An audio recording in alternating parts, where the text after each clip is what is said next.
I'm calling this meeting to order of the North Harris County Regional Water Authority, November the 18th. It's a special meeting, and it's like 6:01 p.m. Thank you for being here, and thank you for those that are online. Our first item is to have the pledges, and I've asked Mr. Wanchak if you come up and lead the pledges.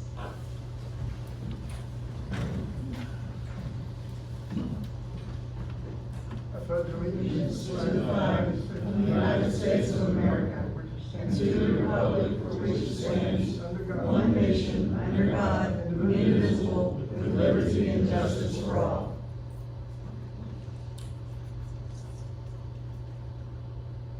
On the Texas flag, I pledge allegiance to thee, Texas, one state, under God, one and indivisible. Thank you very much. Agenda item 2 is public comments, and our first one is from Mr. Jerry Oman.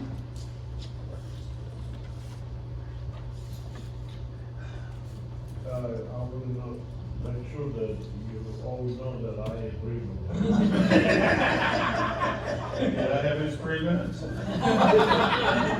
Don't start until I go, please.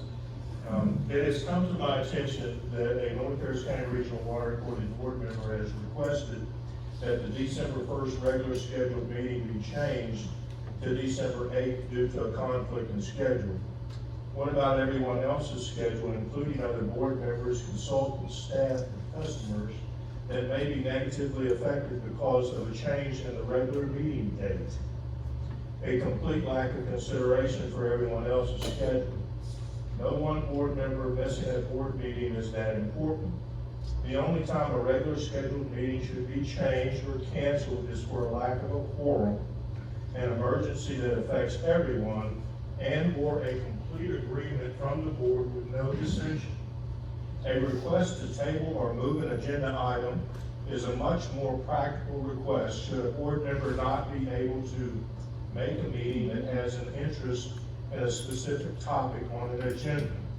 This approach is much more considerate and minimizes changes to others' schedule. Please consider everyone else who attends the North Harris County Regional Water Authority meeting and how any changes to the regular scheduled meeting may affect them. Please consider tabling changes to the regular order 5.03 and 5.031. The public has not had an opportunity to review and make comments on these recommended changes. These changes may have some negative effects on your customers. There is no rush to make these changes. Give your customers an opportunity to give input for your consideration. I and many others attended and spoke at the Harris-Galveston Subsidence District meeting on November 12th, including Precinct 3 Commissioner Tom Ramsey, Melissa Rao, and others. June Chang gave an update on the North Harris County Regional Water Authority's construction progress and timetable related to conversion expectations. This is on-demand video with the Water Users Coalition website if you want to see it. The Harris-Galveston Subsidence District questioned the North Harris County Regional Water Authority not utilizing education conversion credits, 40 cents, compared to the disincentive fee of $12 per 1,000 gallons. This is a no-brainer and an opportunity to ensure that we avoid disincentive fees. Please consider a presentation by your staff to learn more about this opportunity. It's something worth considering. So it is an opportunity, and I'd like for everybody to learn about it. At the November 3rd meeting, I referenced COVID delays and construction mismanagement for a failed strategy in overconversions. For clarification, this comment was directed at the City of Houston's construction mismanagement of the surface water facility. If anyone was confused about that, I want to clarify that. Thank you for your service to our community. Thank you. Next up is Mr. Kevin Osborne.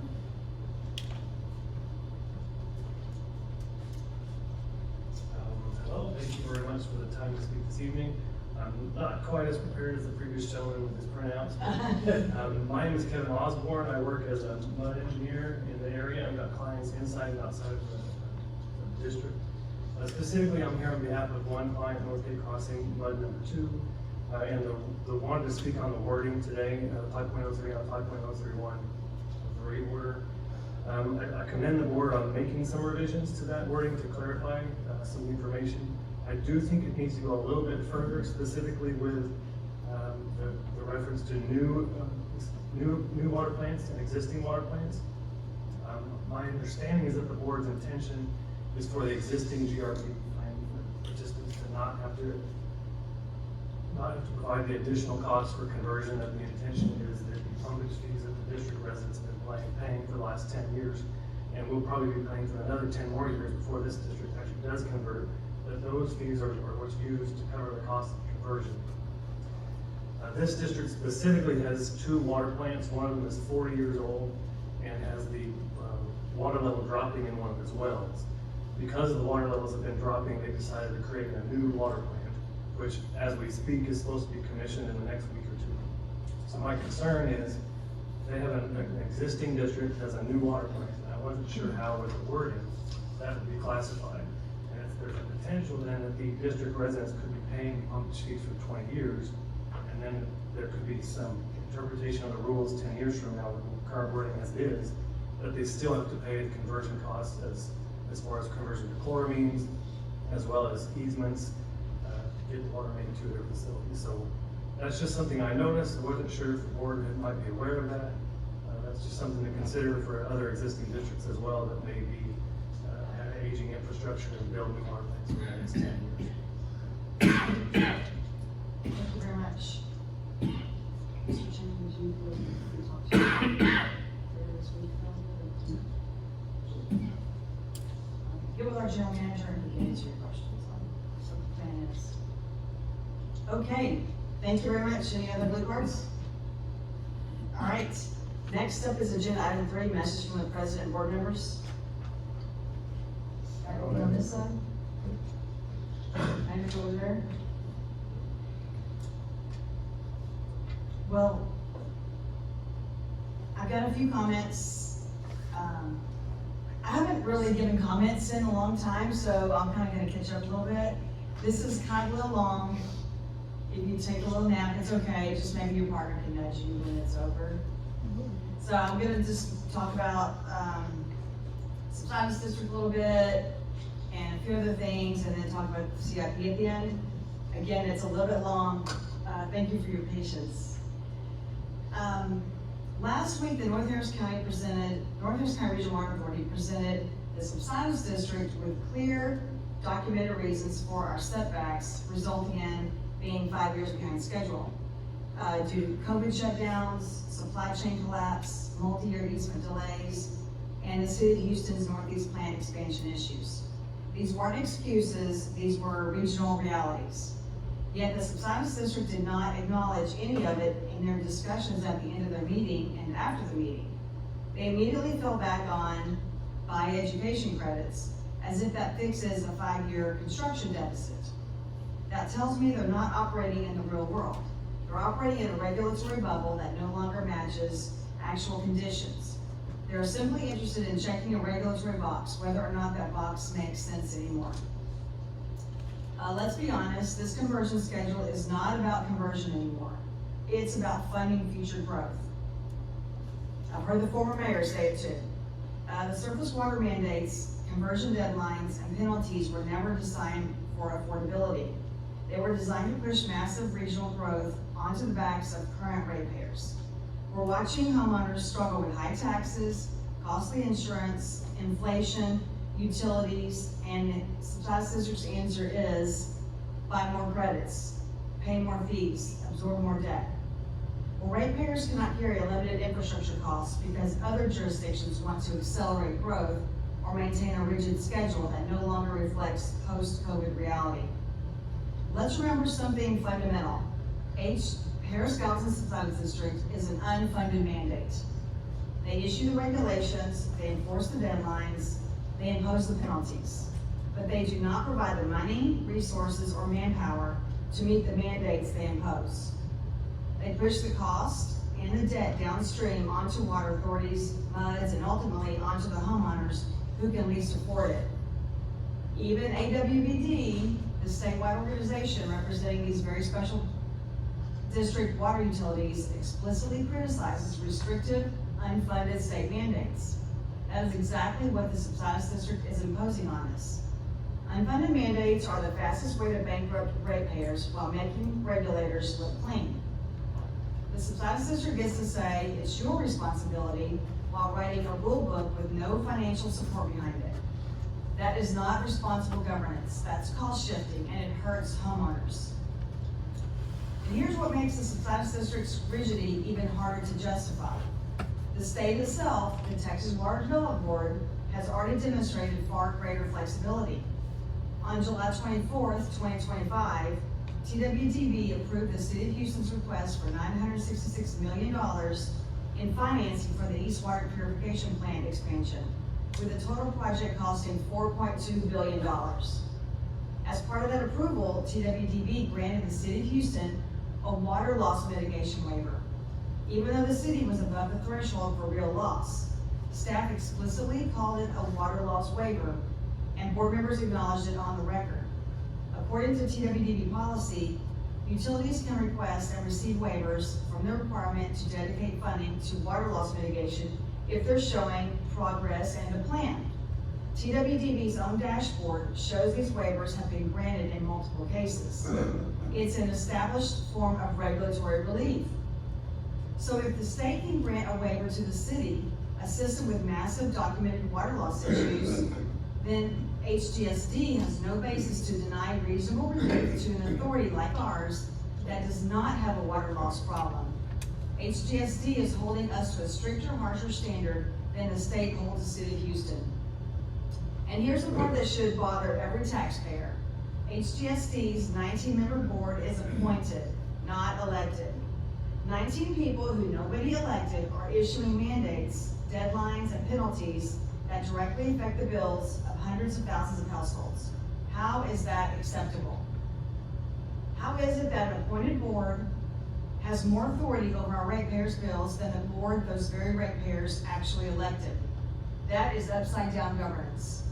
Ratepayers have zero voice in the Subsidence District's decisions, yet they're expected to foot the bill for every consequence of those decisions. There's something fundamentally wrong when an unelected board can dictate debt and costs to elected officials who actually represent the public. Meanwhile, the same Subsidence District board never questions approving new wells. Every month, they rubber stamp wells with no debate, no analysis, no long-term thinking. They follow the GM's recommendations blindly, even when the wells undermine the very conservation policy they claim to be protecting. If conservation were the priority, they'd scrutinize new wells with the same intensity they scrutinize conversion extensions. But they don't, and that contradiction speaks volumes. And we also need to be honest about the subsidence argument, because that is the foundation the Subsidence District uses for everything. We are being asked, and ratepayers are being asked, to shoulder nearly $10 billion in cumulative infrastructure costs to mitigate what in many areas amounts to a few inches of subsidence over decades. The Subsidence District presents subsidence as an imminent crisis, but the actual measured data in many parts of our region does not match the scale of the financial burden they are imposing. If subsidence is truly the driving concern, then why does the Subsidence District Board rubber stamp new well permits every single month without scrutiny? How can subsidence be both the justification for strict mandates on us and yet not be a concern when new wells are being approved by the Subsidence District itself? That inconsistency undermines their own narrative. And the growth we're dealing with isn't just rooftops, it's heavy industrial users. Texas is exploding with new industrial facilities, data centers, hydrogen plants, biotech, and advanced manufacturing. They're all coming to Texas. These facilities can use millions of gallons per day, far more than residential neighborhoods. Yet the Subsidence District acts as if residential conversion is the only thing that matters. They ignore industrial demand, even as that demand skyrockets. They're pretending the system is the same as it was 20 years ago, and it isn't. And ratepayers should not be subsidizing massive water infrastructure so private industrial users can absorb it cheaply. At the end of the day, the people paying the bills cannot keep keep absorbing financial burdens created by mandates and moving goalposts. Unreasonable deadlines don't build pipelines. They only build penalties and debt. We cannot reverse COVID. We cannot undo supply chain collapse. We cannot rewrite agency delays. But we can demand that the subsidence district behave like a partner instead of an enforcer. Buying credits is not a construction strategy. It's a financial punishment disguised as compliance. I'm getting almost done here.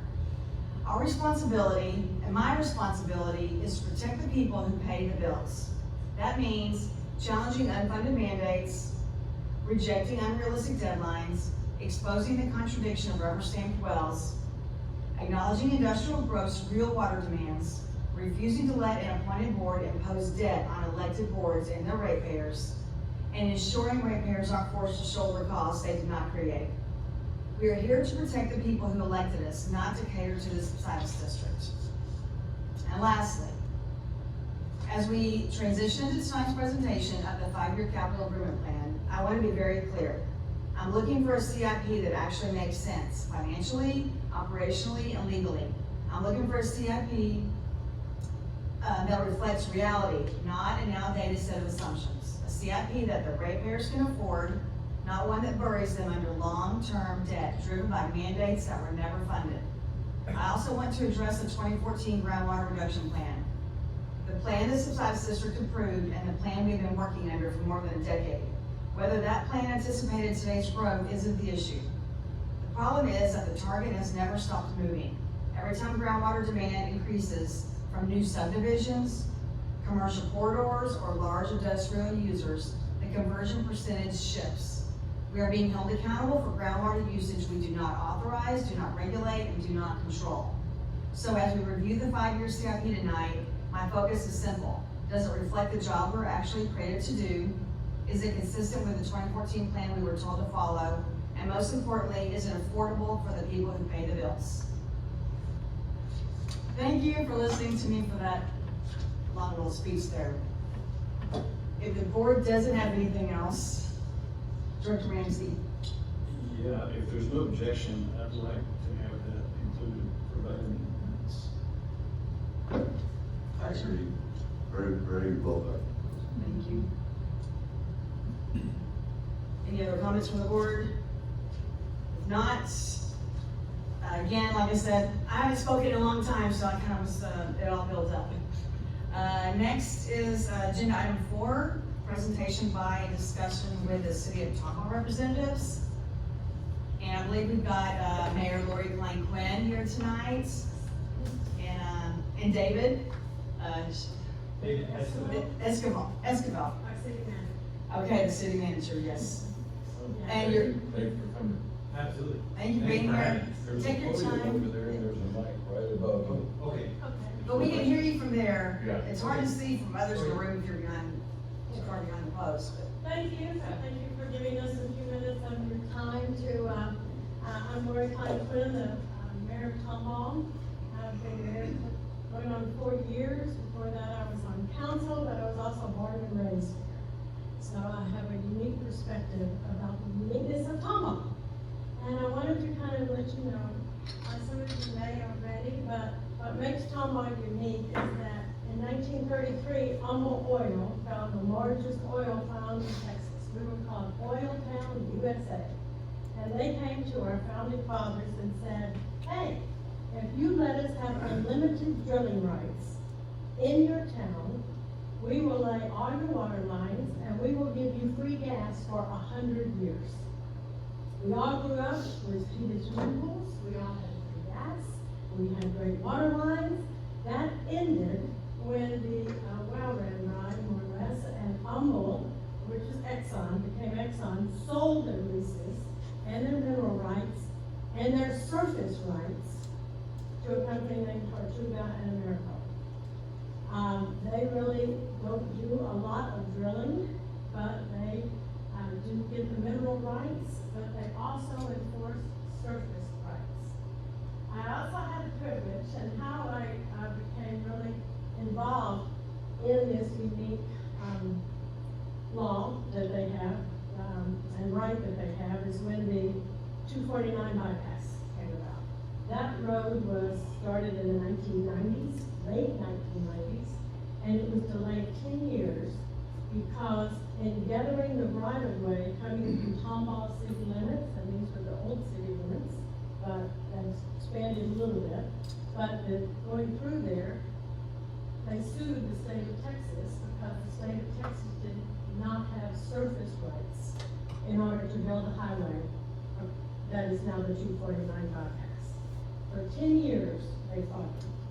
Finally, there was through a relative actually, saw some activity on the land, and how we got involved is 44 of the acres that are the bypass right at 2920 and 249 is Klein property, family property. And yes, there's a lot of us, you know. We like rabbits, but 5 of them stayed in Old Spring, 2 of them went to Tomball. Everybody had 7 or 8 or 9 children, they put them to work when they were 13, and so there's a lot of us in the area. But being involved on the Grand Parkway Board and being involved on the 249 bypass, we learned about Tortuga surface rights.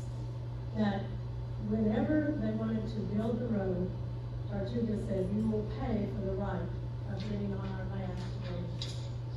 After 10 years, they fought it. We saw some activity out there that my Aunt Shirley actually videoed. We gave that to the attorneys on both sides, and Tortuga settled for $10 million. So the state of Texas paid close to $10 million in order to make the 249 bypass. That surface right issue has plagued most every development in the city limits of Tomball. Big Kroger paper, 300,000, Lowe's, everyone that is building in the original town has to pay surface rights. We fought with the railroad, and they said, yes, we're got a law passed that 5 years, if you haven't paid any royalties, then you do not have the right to enforce your surface rights. That's how we have the new Baptist Church complex, or this is square, it's going to be largest, and here in 2 years. Thank you.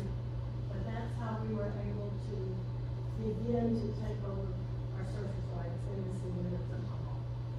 So, now we're going to connect our distribution lines. That's money, that ain't all. Now we're going to start in the connection of surface rights, surface water to hook into our distribution system. So this is something we wanted to make the board aware of in drilling in Tomball that is going to be an issue in maintaining if you have the rights or surface rights, and they have great attorneys and they show up at the ground break. They've shut down businesses on Cherry Street that have started up when they said, you have to pay us X amount of money. I don't want to use the word extortion because I don't want to be politically correct. But it is paying money in order to have the surface rights of the land. So, because of all of the derails, we brought papers like this. We think City of Tomball gave them unlimited drilling rights. And so, I don't want to be down the line, but. See all these dots? Those are all the well sites inside the city limits of Tomball. And they're also all connected to pipelines that were put in the 1930s that we may or may not be active.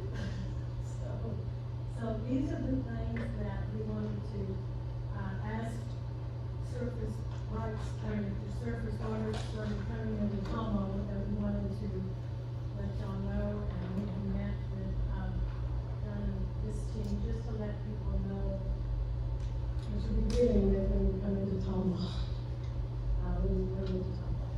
So our other concern is also managing the cost to our residents. Right now, we're at $7. 260 is welfare, $7. The water rate in Tomball, and there is a misconception, I think, that once all of the connection, where, Texas has received their percentages of having surface water, not groundwater, that the cost is going to be less. Once things are built, the cost is going to be less. And I'm not sure that that is a correct assumption. So, that is a concern, of course, to every elected official, but it's also a concern to our town. We are experiencing great growth in planning, and we've got a new sewage treatment plant. And so, with that, I brought books for you, history books from Tama. I also brought our annual report, so you can let people know what we've got going on in town. And in our history book, you can talk about all towns in USA. 1930, Uncle Oil, which became Exxon. So we have the only town in Texas that has this issue. Be careful when you dig in the dirt. So any questions? I'm rounding up, so I sort of want to. Yes. I know this is gonna be for the lawyers and way beyond my civil engineering thoughts, but are you saying that this Tortuga oil, that you cannot use eminent domain in order to access the surface? That's right. Actually, TDC bought a 5-acre piece of property 2 years ago, and I said, don't buy that property until you clear the surface rights. They put, well, we're EDC, they have attorneys and realtors, and I said, Tom, you've dealt with this. Don't let them buy this property until you clear the surface rights. So, they bought 5 acres, attorneys showed up, I think at the groundbreaking or whatever they're gonna do. No, they didn't have to pay cash, but we had to deed over 3 of the 5 acres to Tortuga. So that was 2 years ago. That's why you see a lot of development around Tomball of the big box stores and such, because that isn't in part of the original city limits. Yes. So, I've lived out there most of my life too. I went to Klein High School originally. And, so is this what, and this is my perception, it's not a criticism of Tomball, but is this why Tomball seems to have not developed as fast as everywhere else in the area?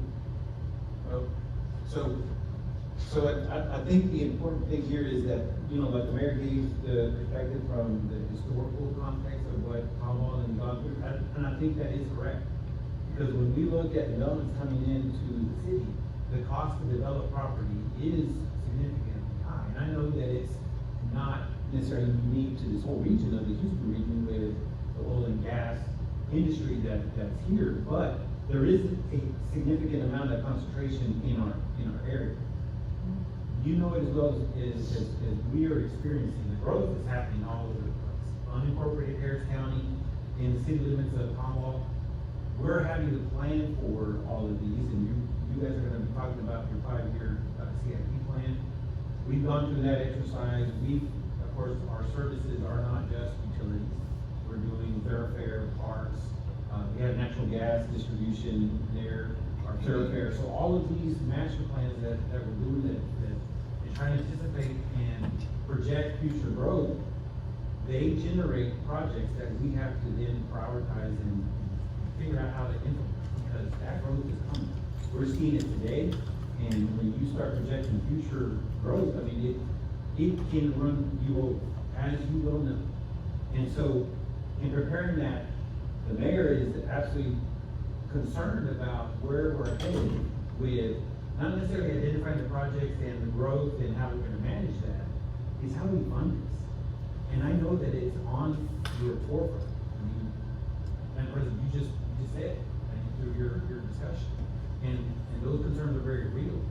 And if we don't start talking about it, I'm not saying that you guys haven't been talking about it and not been concerned about it, but when I say that we need to start talking about it, I'm talking about the rest of us. And really heading on and helping with the things that you guys are working towards. And I think that's the biggest thing that we want to leave here with you, is that the growth is coming, a lot of it's already here, the planning to get that is underway, a lot of places are much further along than others. I think that we are very in a good spot of identifying where we're headed, what growth we're seeing, and we're seeing growth residential, commercial, and industrial. So you're exactly right, that the industrial space that's needed in the Houston area is quite large. And so that's gonna continue to develop. But we've got to figure out how to mitigate these decreases. When I became aware of the projected increase per thousand, even when we convert, is staggering. And when we layer that on top of all of the things that we have to provide for our community, to be honest with you, I don't know how the taxpayer or ratepayer, because it's gonna affect the both, are gonna be able to afford this. Which means our whole region, to be competitive in the state of Texas, is in question. And so, I think that we approach things in Tomball, and I'm sure a lot of places do, that we start with education. Education is the main thing, and a lot of times education is to get the right information out, but also to see if we can flesh out solutions for this large problem that affects us all. So I say this in the best possible way because we want to be partners with you guys. Is we're going to approach this all. We're going to start grassroots, start educating folks. I don't believe that they fully understand what's coming. It's a wave that's coming of a cost that our business community doesn't really fully understand.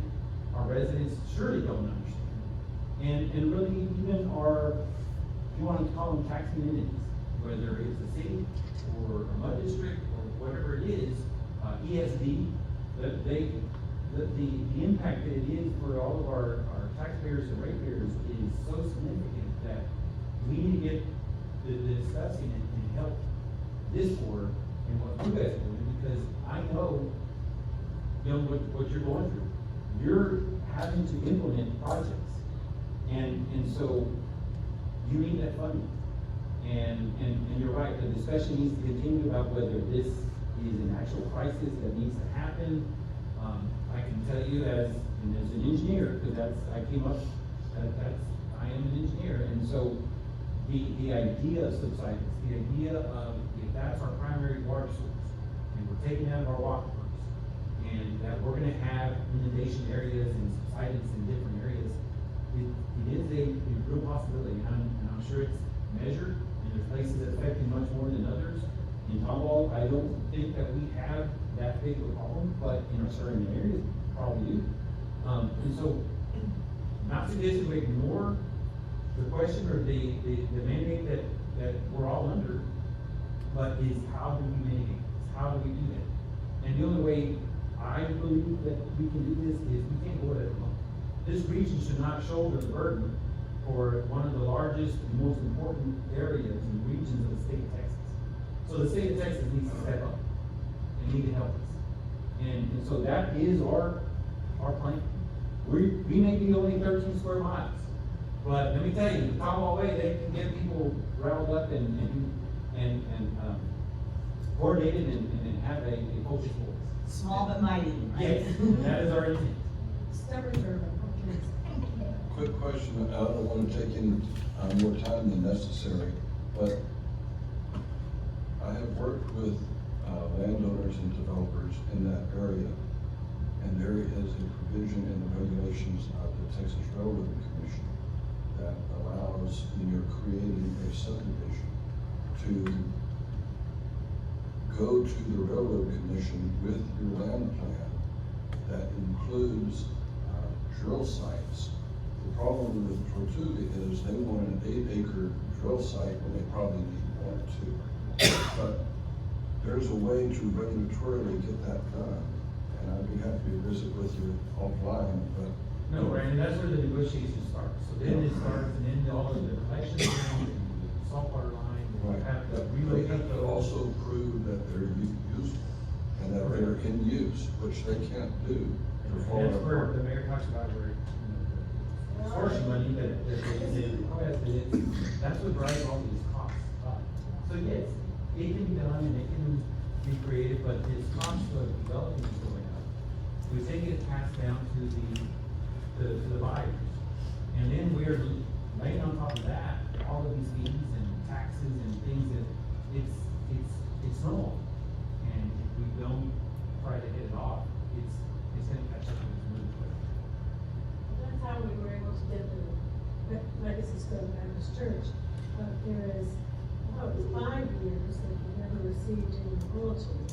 But suddenly, right before the end of the 5 years, there's a lot of landowners that were getting 10-cent royalty checks. Which was good. And how is that fitting in? No, You I can find that don't for disagree, us? we probably don't need to take any more time, but I agree, and I think the see, that's an abuse. The legislature needs to get involved.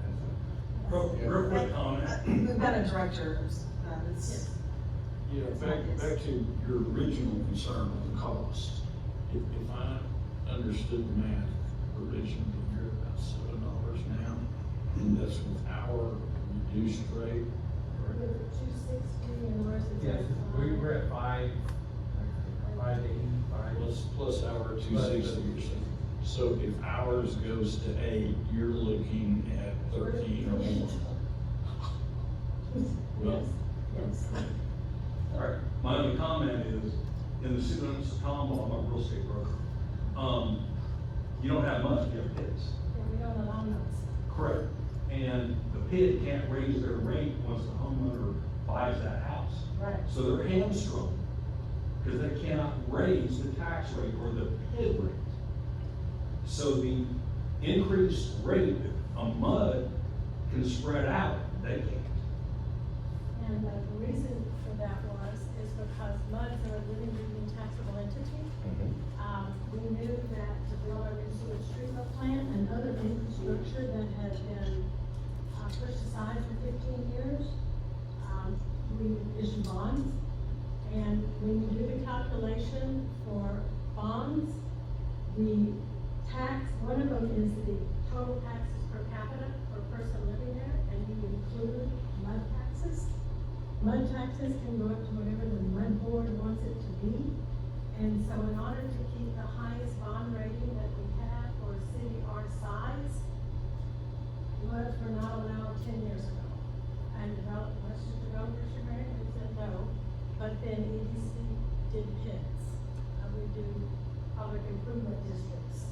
And a lot of the subdivisions that have come in have to meet certain requirements of what they're improving in their subdivisions. But that is how we kept the tax low for our citizens. And we did not allow that because we needed to issue bonds and we did not want another living, breathing taxable entity that we really had no control of that could go to as high as it wanted to be in our town because that would affect our bond. I'm a CPA, so. But the PID fee is tax deductible. Yeah, and PID Bs, yeah, not the other one, so, that's okay. So you guys are in you're in our GRP, and you're here to let us know about, it's gonna cost a lot of money, and it may take a while for this fight with Tortuga. Yeah, and I believe a couple of board members had ideas last meeting about maybe something you could do to, Well, and David. where should be a waterfront. When it comes to that time, whenever that is, which I think is 10 years from now or so, I'm not sure when, On the conversion. on the conversion. Well, I think I'm hearing our CRP, our 5-year plan now. To start, but the water would not be there until, given the long, lengthy legal time to get things moving, we're talking about probably 2033-ish, is what we would be saying. 2033, 2034, something like that. And Water before then?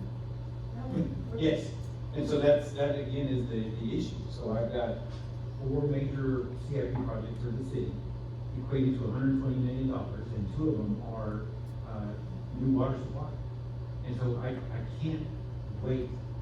The development is here, the demand is here, so we're moving on, we're developing what we need to continue.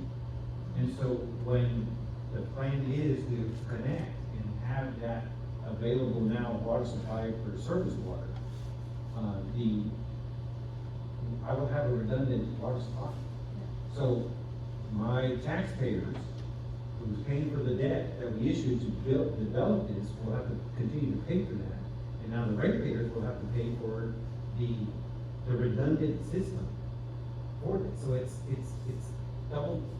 doubling on the taxpayer and on the ratepayer. And we had an idea where our new locations are going in on that, possibly part of the negotiation where it's not coming in the town, but something on the outside. Maybe just three of them. David, so in that time, kind of that piece of money you talked about. So as you know, it's a major concern. I know it's a concern for everybody. And it is obviously God's concern as well. And so wherever we can assist and help, we're planning on taking a more proactive approach. And not to be against what you guys are trying to do. We're wanting to find some creative ways and really force some of the folks that actually put this mandate on us to step up and act. And what I mean is the state. The state, we need to have access to the Texas Water Fund. We need to have it. In rural Texas and West Texas, they have access to it. Why not us? So that's what we're. We had an idea throwing around our last meeting about maybe going to Montgomery County and getting some, you know? Yes. You know, getting out of RGRP.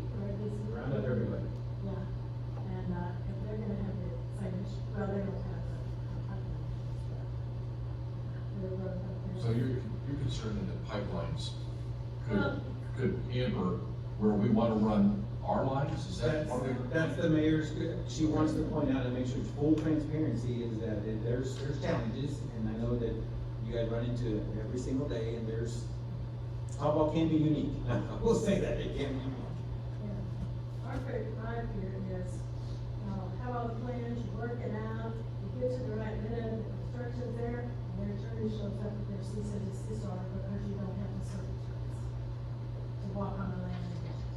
So And, this could cost a fortune. and that could cost a fortune, and they're not afraid of the city, they're not afraid of the state. The attorney has that huge giant law firm, and the dog is only client. So, you probably know, dealt with them before, but yes, and so that is a cost, additional cost, in order to bring surface water, that most other cities don't have to do. And we have to watch that on every development, and that's why you see more, it costs, Old Town is Old Town, because it costs too much to get around and change a lot of that. And you see the big box stores and we're getting all of the ones out by 99. And being on 99, we actually moved the roads away from the Tomball city limits. When I was on that board, that was 290 to 45 to help negotiate level. And that is not in the city limits, so we didn't have to deal with that. Which is right, even though the old Humboldt field is close. You know, don't want to go see where the original site was, drive down Humboldt. Still no grass is growing there. Yes. Fair disclosure, I used to work for Exxon Research, but, They're a great company to deal with, they had no problems. they're a wonderful When they company. sold, They're a wonderful company. But my question was kind of extending what you told us. How many water plants or wells do you have now? And I assume you already have surface rights for those locations. Yes, we have 5 active wells and we're adding 2 additional. And what's the approximate capacity of those? You can get back to, but, so y'all have the surface rights in those, is that tens of acres, is it 100 acres, is it 3 acres? 14 square miles, the city is.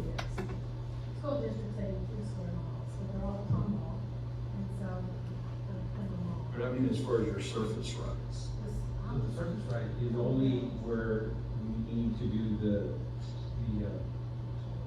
the TC2 boundary around the well, that's the area that we have. We have it, so, It is out inside the fence. Okay. So it's an acre or two or something like that. Okay. Actually, you see some of the people outside. And that was, maintaining our historical.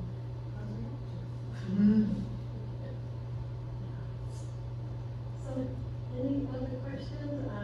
When you get done, my card is in there, needs information. Please call. Director Graham's got it. What is, now, back in 1930, you gave Humboldt service rights, and they gave you free gas. Yeah, unlimited drilling rights, which included the surface rights.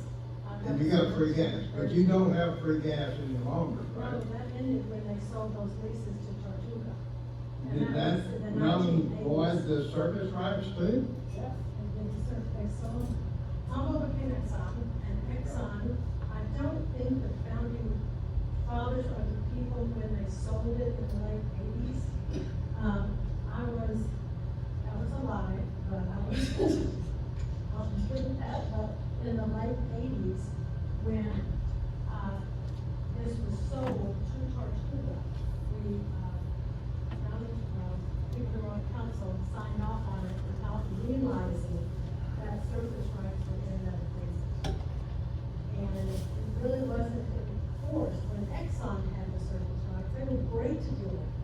I mean, if they had a well that killed somebody's grass, they replaced somebody's grass. If somebody wanted to build a house, they moved the pipelines. They were a wonderful, people to deal with, wonderful company. Tortuga, they're probably not. In fact, they don't drill. They did a lot of money by enforcing this and buying the old Humboldt, Exxon. That's their business model. That's their That's their business business model. They don't And drill. kills development. Well, I think I could speak for the board that, you know, we would want to work with you in any way possible to get surface water to you. That's our job. And, I don't know how that would look, but, Well, I think that's the plan, but they're trying to see if there's another plan, an alternate plan, so. Well, I really think that, everything with state fund needs to come forward and help a lot of the cost to people. What you read, right? Because that, a lot of the questions that we would represent, it's a huge amount of cost to be put on home.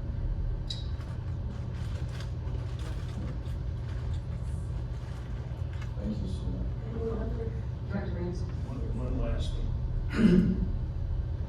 You know of any active demonstrable damage from subsidence in Humboldt? We're the highest part of Harris County. I can tell you that not over the 10, 11 years that I've been in Humboldt, when we look at our inundation maps, where, localized flooding, it is a large part of the city. And so, how that much has increased, I don't think there's enough data for us to show. So as far as demonstrative, to see, I'm not in our area. We were the highest part of the county, we were no flood, and so all the 18 rivers and all the conservation came into our churches. Five of the churches opened up, we did the same thing with it, and then we were able to get everything together to push out into Houston as a water supply. But that was hard, and it was like, we've had a lot of concrete on the ground because of, large multinational companies coming into Tomball, and now we are beginning to experience some flooding that I think it's more because of concrete. There's a lot of Concrete runoff is a completely different issue. And, that's what,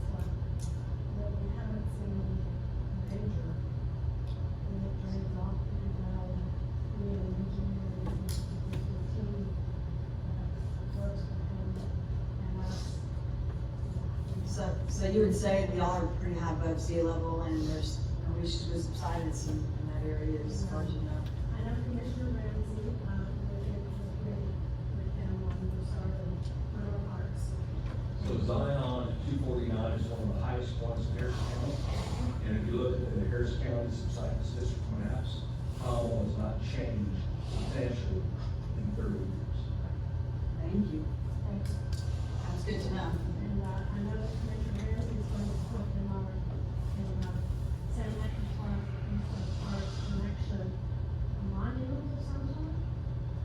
Amanda was trying to explain it to me, a monument that shows the subsidence. And I said, well, there, unless you did a whole other students, how we can go to that. But they are gonna put one in our park to try to, I don't know exactly measure, but, I think they're trying to put signs out to promote the subsidence district. I hope that's not what that is. I don't know exactly what they meant. They were trying to explain it last week to me.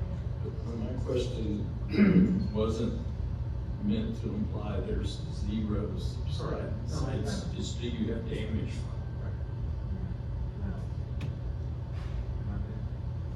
No. Yeah, I don't ever remember,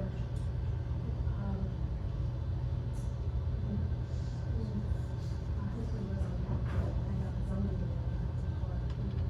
Board of council, your zoning, because we can lose our town, after 2 terms, and so, but even then, we were so high as to be cooler damage and all, but there is oil and gas pockets, in the, and the gas is low, and I'm not even sure that the low.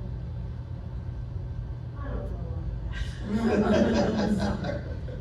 I'm sure that is not an official word that we're going to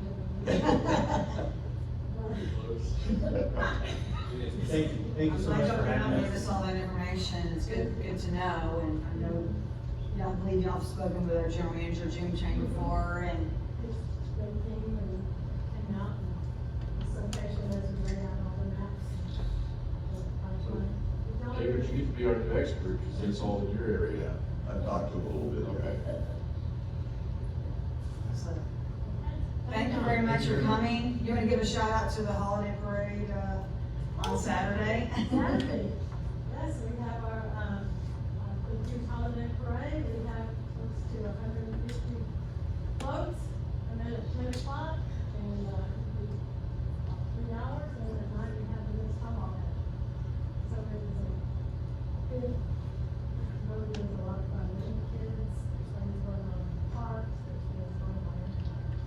So it's a good holiday celebration, and then we have the tree lighting in December, which is a lot of fun too. We have, light the tree, and music going on, festivals, and a lot of that is in our annual report that I told you. Okay. Last year, and Tomahawk Texan for fun. And it was all it did for me. Thank you. Thank you very much. Thank you for coming. We'll let you know how our CIP is supposed to be approved in December, so we'll keep in touch. Thank you. Thank you very much. Thank you.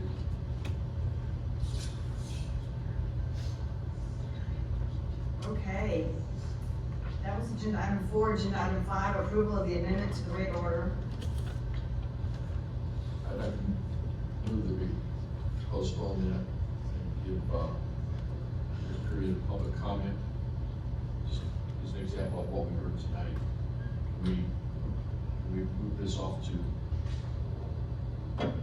January. I don't think there's any pressing need for it to get into the rate order right away, but I wanna make sure that, that the entities, and the ratepayers have a comment period, which I think we would normally do. How would we, I want to clarify a couple things. One is, this particular amendment does not change anything, it simply clarify the confusing language or conflict language. my concern is that somebody's still confused. Yeah, no, I understand Okay. that, And I have no issue with postponing that. This is not urgent. The provision is already in the rate order. All we did now, asking Is to for clarify. is to clarify. So the provision is already in the rate order, and will come comments from the public. We will be posting on the website if the board decide to postpone to January to reconsider that. That give us enough time to receive that. Director Ramsey? Yes, I would second Director Kelly's motion, but I am curious before we get to that. I don't think clarification is all this does. When I was reading over it over the last week or so, there's this section A that's been added to both 503 and 503.1, and those effectively circumvent the whole section, or potentially could be used for that. And I don't understand why or who put that in there. Well, the applicability is the section A, Director Ramsey, you referenced to, and that was exactly the intent, to clarify which section is applicable to. No, that's not what I'm saying. I'm saying the bit where it says absent a written agreement to the contrary. That effectively could veto 503 and 503 entirely. Yes, that language is there to exclude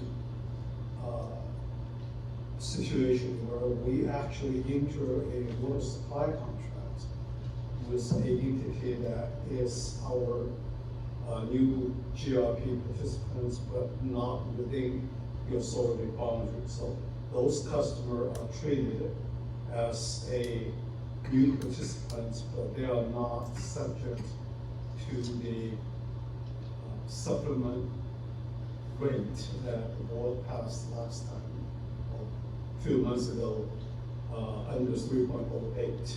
So this language is particularly to clarify that this provision also excludes those people.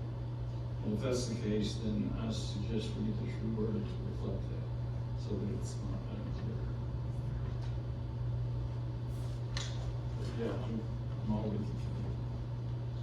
Okay, we've got a motion to postpone,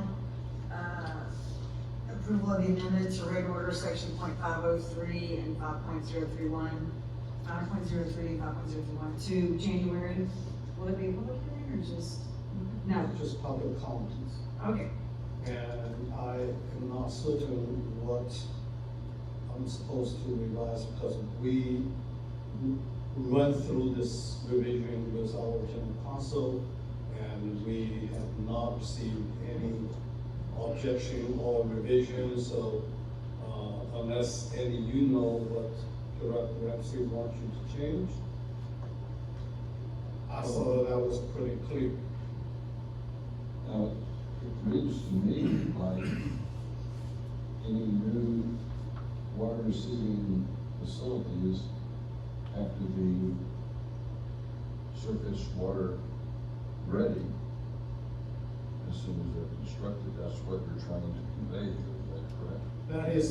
That is the provision of the 5.3, 5.03 rule. That's already revised. And what we did this time, the amendment is simply clarify what 5.03 applies to and what 5.3.1 applies to. And to answer your question, yes, that was the provision that was put in 5.03 rule. Is for the new facility to be surface water receiving.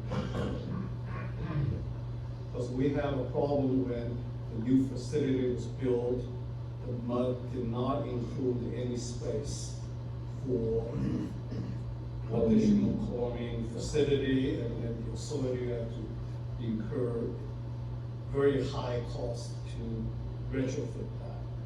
And that high cost would have to be passed on to the other muds and other customers. But That's why I think this makes sense. Yes, I think so too. Well, if we vote on this, then we'll have a whole month and a half. We have to get that straightened out here. Yes, sir. I have a little issue. Greg Ramsey? Yeah, I would suggest, since June doesn't think it's necessary and has taken my silence to mean there's nothing wrong, that what section A in these two, sections, both of them, the part that I objected to, the absent a written agreement to the contrary, that needs to be explicitly referring to, what was it, 508? 3.08. But 3.08 does not address those custom use. Well, clarify it to where that phrase is specific to those participants outside of the GRP.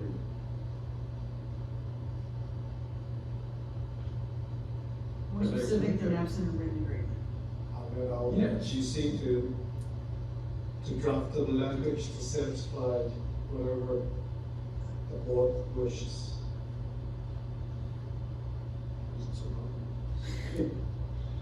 Okay, we've got a motion. Any more discussion? All in favor of postponing the approval of the amendment to the regular sections, say aye.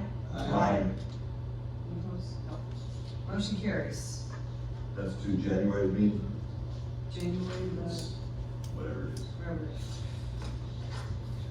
Agenda item 6, budget workshop finally, including review and discussion of proposed budget for the fiscal year ending December 31st, 2026, and review and discussion of proposed 2026 to 2030 capital improvement plan.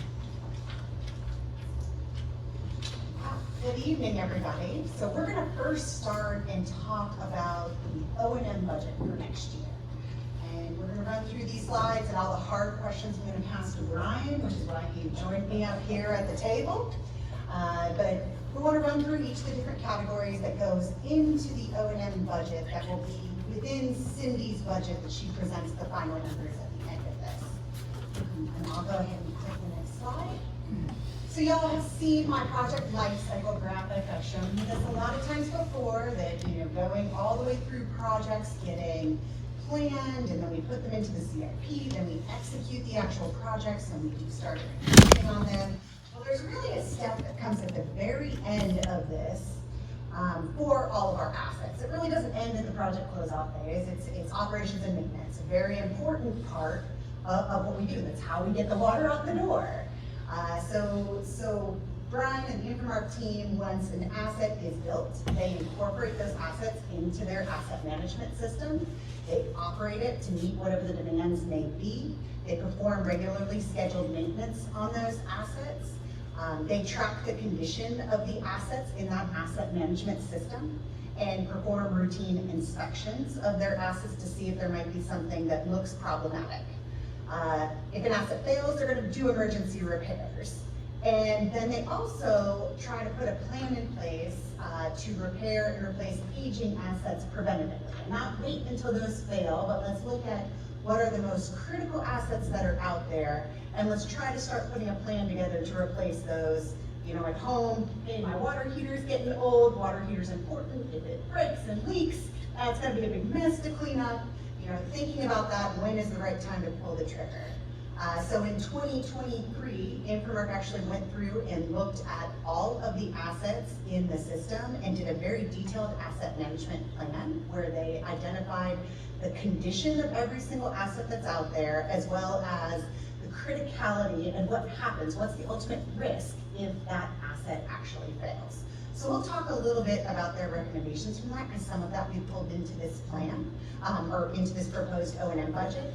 And then if there are things that aggregate up to a significant enough size, we actually recommend them as larger rehabilitation efforts in the CIP. So let's talk first on O&M, and then we'll talk about any recommendations for rehabilitation that are within the CIP after that. So this is the budget that is in your budget book. So the total number for 2026 that you will see is a little over $36 million. The budget for 2025 was about $35.5 million. So what we're proposing is a 2% change from last year's budget to this year's budget. And there's really just these 5 major categories of what we pay for in the O&M budget. Obviously, the top one that we pay for is buying the water from the city of Houston. And we're gonna talk about each one of these individually here in just a moment. So top thing that we pay for is surface water purchase from the city of Houston. Then after that, it's contract O&M. And that contract O&M includes several different things. And we'll talk about what all goes into that bucket there of contract O&M. Then there are some utilities that we directly pay for.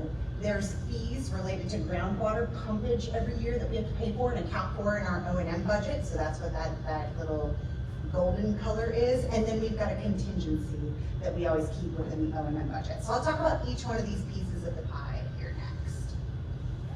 So first one we're looking at is surface water purchase. And we've calculated that based upon the new water receiving facilities that will be online in 2026, we're forecasting roughly a 17.5% increase in the total amount of surface water purchased. But what you'll see is that on the bottom right-hand side, we actually are proposing a 5% reduction in this budget. Which might sound contrary that I'm saying we need to buy 17.5% more water, but we need to budget 5% less. And the reason is that last year's budget, we had budgeted for a higher rate that the city of Houston was going to charge us. And this was before the Northeast expansion came online. So at the time, we had budgeted for $2.02 per 1,000 gallons for them to charge us. And currently they are charging us $1.64 in their fiscal year. They actually amended that budget, and we have to take a guess at what they're going to charge us because we only know for the first 6 months of the year because their fiscal year is the polar opposite of ours. So we guess what they're going to charge us based off, oh, this is what they've charged us in the past. And this is something that gets reviewed and approved with the Facility Management Committee. And so the city of Houston then has, because the rate has gone down from what we budgeted last year, we have not utilized all of that budget, so we're recommending reducing the budget to be in line with the rate that they're currently charging. So that's why there's a 5% decrease in this piece of the pie. So next thing is contract O&M. So this does include Infomark's costs. It also includes chemical costs, which chemical costs always outpace inflation. So that is the cost to treat the water. It's also for any on-call or emergency repairs.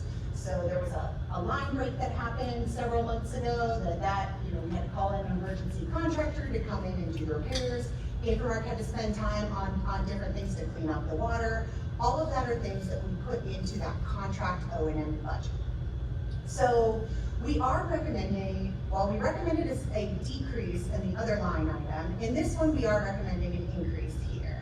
And the reason being, so we are adding more water receiving facilities. Everyone that gets added in adds to the O&M expense. Second thing is that chemical prices, the amount that we budgeted for chemicals last year, we needed to spend significantly more on chemicals this year. And if you're putting 17.5% more water through, you're going to continue to not only pay for more water going through, but the increase in chemical price is pretty significant, the inflation that happens year over year.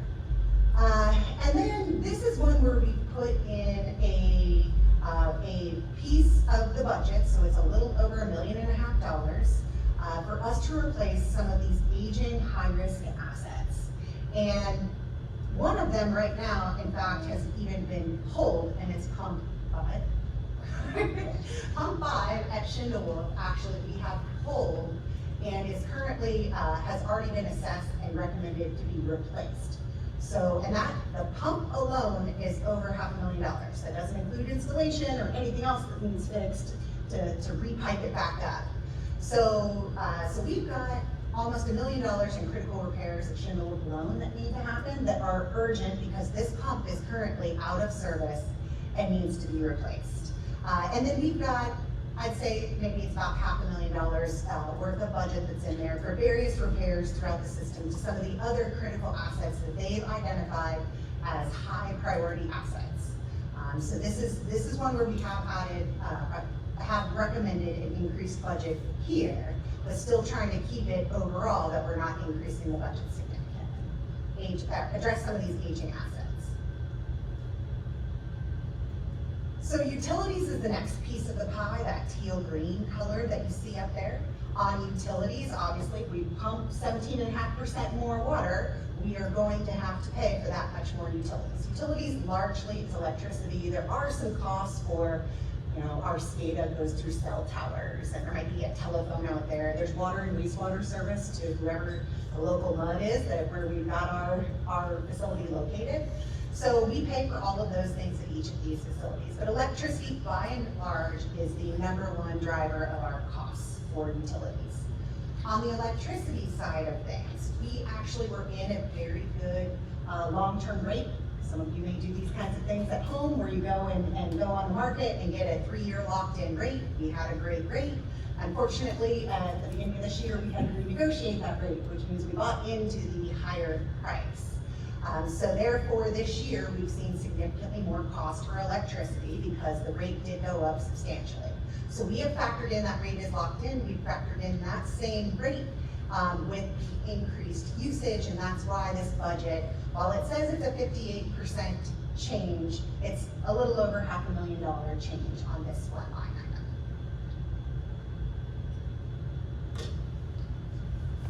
Next thing that we have on here are our fees that we have to pay. And every year, we have to pay pumpage fees to the subsidence district. We have to pay a permit fee for every single well, and we have to go and pay. We have to guess the amount of pumpage that we're gonna do in a year, and then report out the amount of pumpage in the year. And if we guess too much, we don't get refunded the money. And if we underguessed, then they're gonna charge us twice as much for the pumpage that we didn't guess. So this is one where we try to, as best as we can, estimate how much pumpage is gonna happen from all of the hundreds and hundreds of wells that are in our system. And so right now, because we are going to be converting those 26 different water receiving facilities that we talked about, we estimate how much we're gonna decrease the pumpage from those facilities. So that, we believe, is gonna bring overall fees down 8.5% on this. Yes, sir. Yeah, just a quick clarification, you said all wells, but that does not include agricultural. All wells in our permit. So that's a good clarification. So there are exempt wells, there are agricultural wells, there are plenty of other wells out there, but any well that is listed explicitly on our permit is who we pay a fee for. And then who we must report pumpage for. What is the subsidence district's cut? Well, that 100% goes to the subsidence district. I mean, but what we charge for pumping, for pumped water, what do we pay them? Yeah, For 1,000 gallons? So I'd have to do a how many thousand gallons, I'd have to get that number for you. I don't have it off the top of my head, but I can get that for you. You write it down.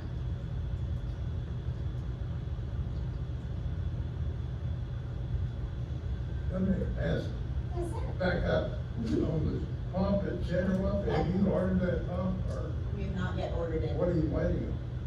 So what we were waiting on in pulling the pump, the first thing that we were looking at was, do we replace the pump or do we repair the pump? So that was the first thing we had the vendor look at. So the vendor came back here in the last, let's say, 4 or 6 weeks. And then what we were looking at is the pump itself that was put in there. That pump actually has an impeller inside of it that spins around. The impeller that was in the pump that we pulled has actually been trimmed.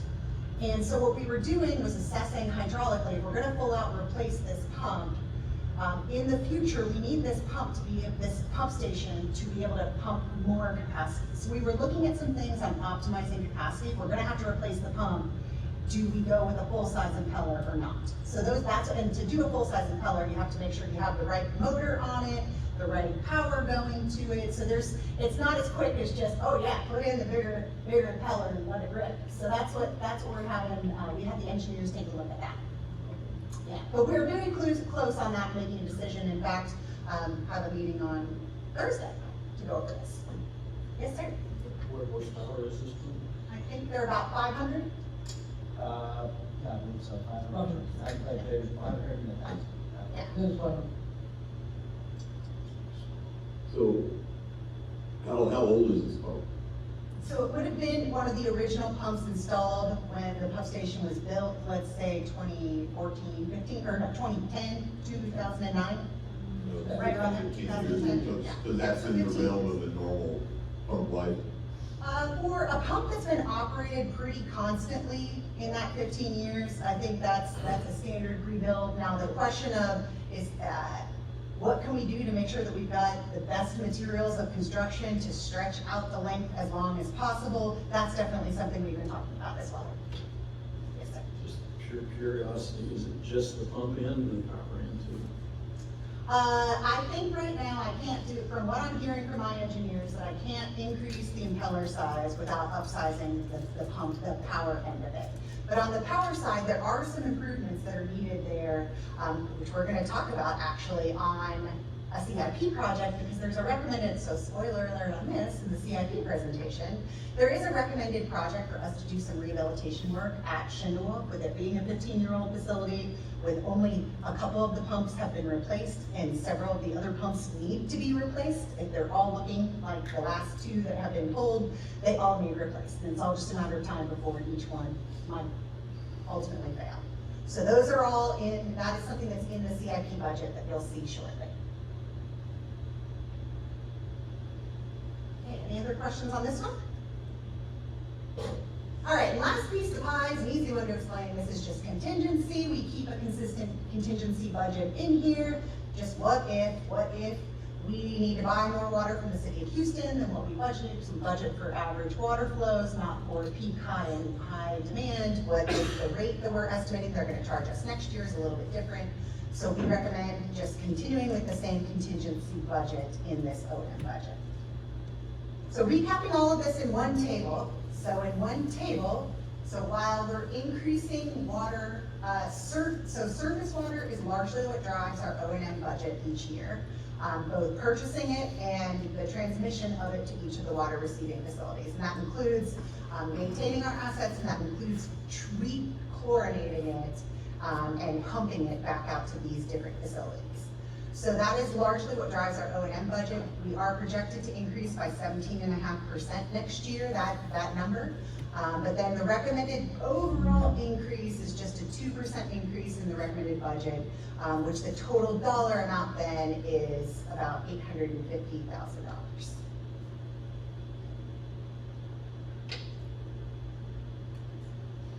Any more questions on O&M? Brian's here to answer the tough ones. Okay, well, you can do the CIP presentation then. We'll trade it.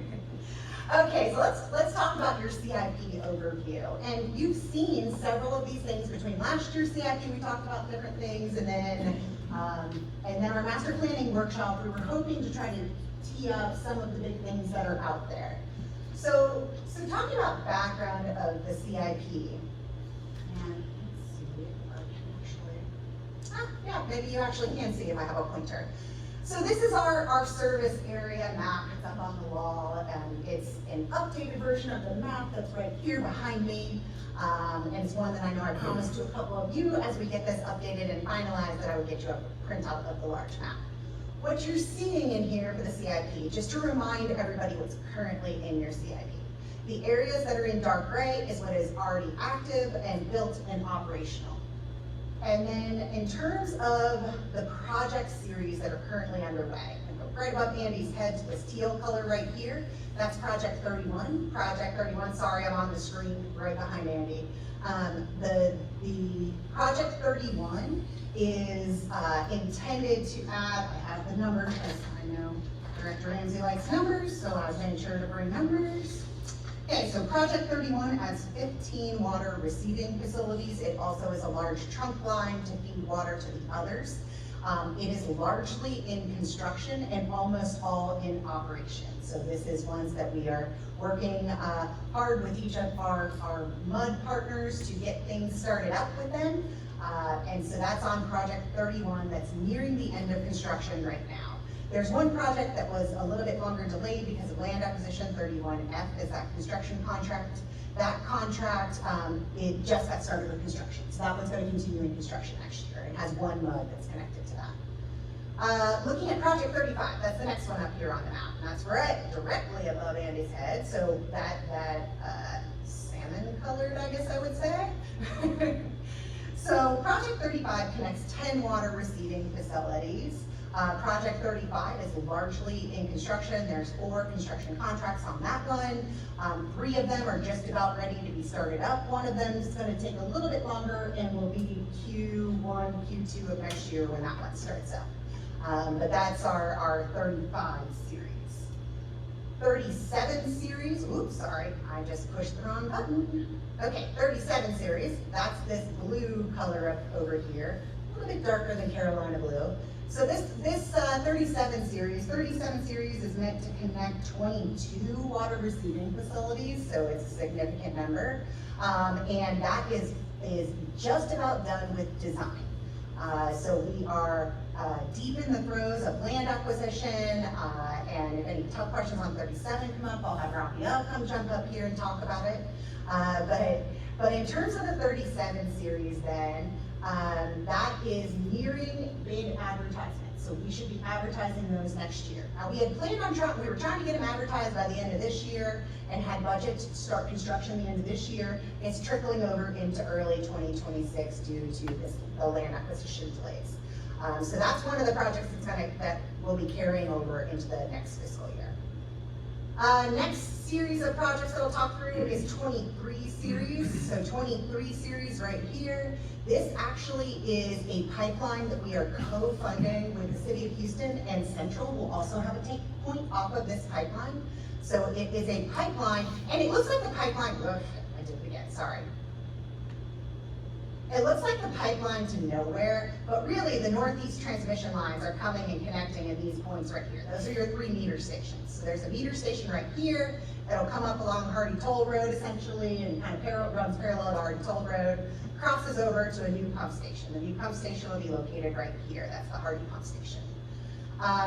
So Project 23 is one that is really a transmission line. There is 1 mud that will be serviced off of this line, plus we're going to give water to, well, we're going to resell water to Central and the City of Houston through that pipeline. And then in terms of that new Hardy pump station is going to feed Project 40. Project 40 is one of the projects that you need to do all of these projects, in fact, are all 60% conversion projects, all of them. They're all things that were mapped out and that were confirmed in the master planning effort that we need to do for the 60% conversion.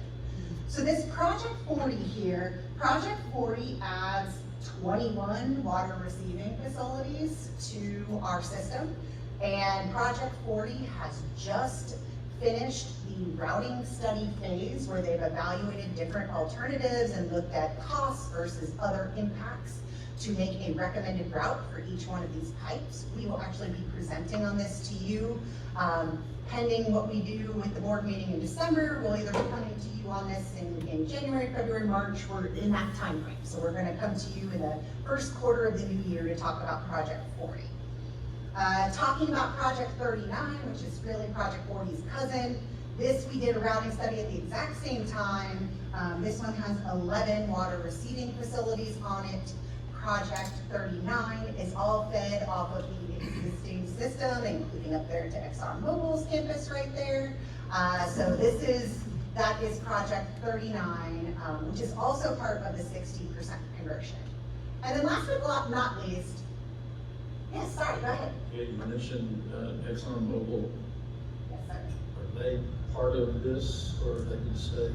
So there is a mud that feeds that whole campus there, and we would be going to that mud plant that's right there, right near 99 and I-45. So they're currently on a well. They are currently on a well, yes, yes. So then last but not least, something that has been in the CIP and has been something that was in last year's CIP and the current CIP, and quite honestly, we have not started it, is Tomball. And the mayor and city manager actually queued up a lot of the discussion and a lot of different reasons for it. Part of it is Tomball, Tomball, as far as getting the 60% conversion, we were on the margins of do we need Tomball or not for the 60% conversion. And this is why, that's one of the reasons why we were holding on Tomball. And a secondary reason why was, they had actually asked for us to wait on the project as well. So it was, they had asked, can you go to every other mud right by 99 before you get to us? And it's like, yes, that's exactly what we're doing, and now we're moving on to the other side of 99. So Tomball is one, and we talked about it in the master planning effort, and they even mentioned it here today. There is significant growth that is going to happen in Tomball. And Tomball has 4 water plants that is equal to the amount of demand that's off the entire, it's almost in the future. Well, by the time we have that system set up, looking at my demand forecast, Tomball, those water plants will be taking us almost as much water as the 21 water plants on Project 40. So they're a large, and you saw the growth demand, the growth projection for that area, and the mayor and the city manager confirmed it. Now, they were gracious enough to meet with us and talk about these different challenges with us, and that's actually something in the master planning we did in fact factor in. So in looking at, it is going to cost more money for us to, they're a large user, and I honestly don't know that I could put my engineer's seal on something that said, without Tomball, I don't think you can make the 80% conversion. Based on the crystal ball that I'm looking through, based on where growth and demands are happening, there's such a large user that it is more cost effective to include them, even with the additional right-of-way acquisition, the extended time frame, the additional legal fees, that it would be more cost effective to include them than to start going to really small mud plants and really small individual plants at the cement plant. Because that's the next place that we're going, is going to these small wells. Yes, sir. Have we started the design phase? We have not, and so what actually paused us on this was, as we were doing that master planning, and remember we talked about the different sources of water. So if we brought water from the north, instead of bringing it from northeast and coming through the south, then we would lay the pipes out completely differently, and we would size them completely differently. And so that's why we said, all right, let's pause on Tomball until we have a decision on the source water. Let's make the decision on the source water. And then we know, to make the 80% conversion happen, we need to include Tomball. So they've been listed in your CIP to just start the routing study. It's not to do any of the design or construction, it's start the routing study and figure out where to put the pipes, which is the first step of the process. And so that has been in your CIP. We haven't done it yet. That still is the recommendation in your 2026 CIP, is to start that routing study. How much is that? I can tell you. Give me 1 second. So the routing study for Tomball, what we're suggesting budgeting in 2026 is $1 million. That's based off of, depending upon which route you go, and if we have to design multiple routes and look at them concurrently, that's what we placed as a placeholder there. And it could be less if, depending upon which route we come from. There's some simpler routes and there's some harder routes. So, but recognizing we're gonna have to sort out in the routing study, how are we addressing these legal battles, and how are we addressing this right-of-way acquisition? That's gonna be an important part of that routing study. Yes, sir. Yeah, we talked a couple or 4 weeks ago about these alternate sources for Tomball. Did you get a chance to look at what happens to the conversions if Tomball were to be removed from the GRP? Yes. So if Tomball were to vacate off of our GRP and cap their wells so that they do not have a water source inside of our boundary, then they could go and look at evaluating other alternate water sources across the creek. Okay, what would that do to our conversion? So that would then help us, I wouldn't have to account for them, and probably could even take off some of the other recommended projects, because, they've been, now, all right, let me think about this. So I take them off of the alternate water on the top, and I take them off of the total water on the bottom. So I'd have to look at how that impacts. I would think that I could potentially tweak the alternate water based on how much it impacts the total water on the bottom. Wouldn't it be better to keep them in the GRP, provide them ultimate water and have them cap their bills?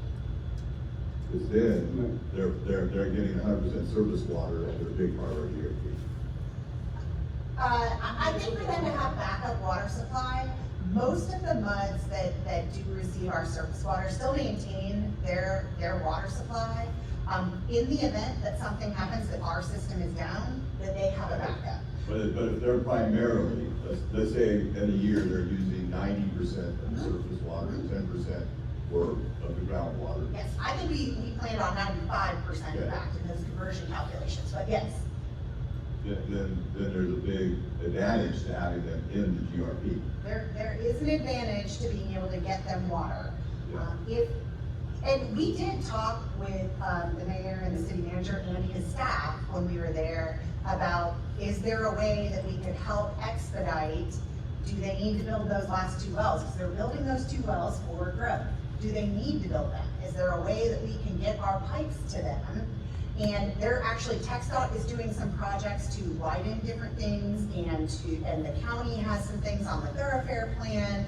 That, is there a way that we can get everybody, the right people at the table, that we can get our pipe in one of these places, and they agree that we don't ever have to move it? That's the problem with going in TxDOT's right of way. Well, really, TxDOT tells us no, but, yes.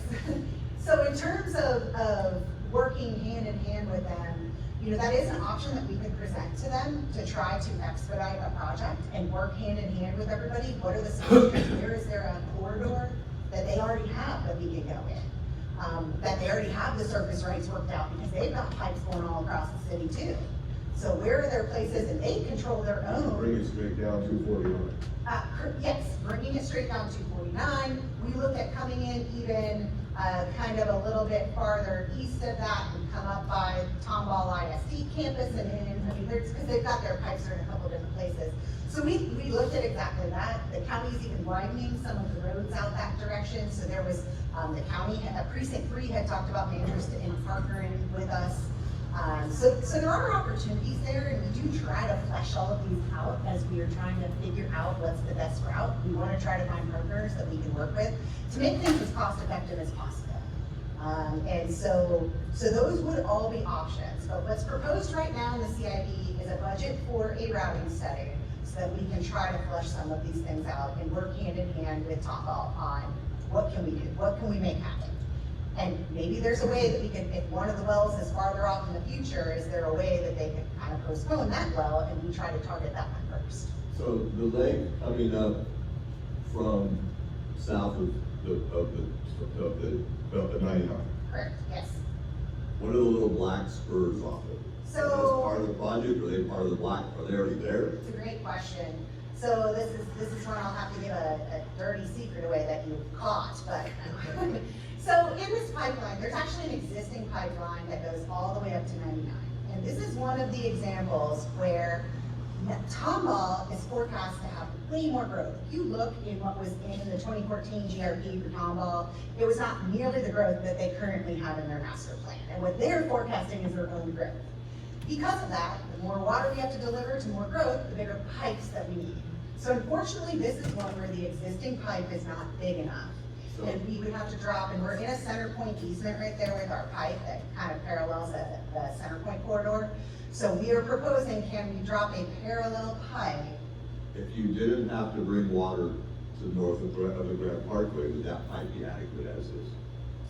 I have to look If at. it stopped at 99? Yeah, so possibly. So we do have other MUDs north of 99 that we're connecting to, and I'd have to look at and we were looking at the 6 different source water options. So I'd have to look at that, but it's possible that if Tomball weren't there, that you wouldn't need to drop that extra line in. And if I bring the water in from the north, I don't need that extra line. Can you highlight the line you're talking about now? Sure, yeah. I'll go for So it's this line right here. That's got, you see the diagonal part is purple, but the little legs off of it are all gray, meaning it's existing. So, which was very astute, Director Barker. Gold star today. Good job. Okay, So this is where we're at right now. The only other things that you see on here that are of reference for y'all is Shenandoah Pump Station right here. We had something budgeted in there, a very small amount to do a roof rehab job that we didn't start, because then when we started doing some condition assessments, we're like, oh, we need to budget a bigger project and aggregate it together and do several things out there at that facility.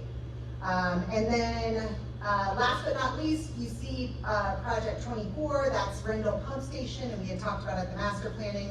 So Rendell is being closed out in your current CIP. The existing phase is done, but we'll talk about when the next phase needs to be getting online. Question.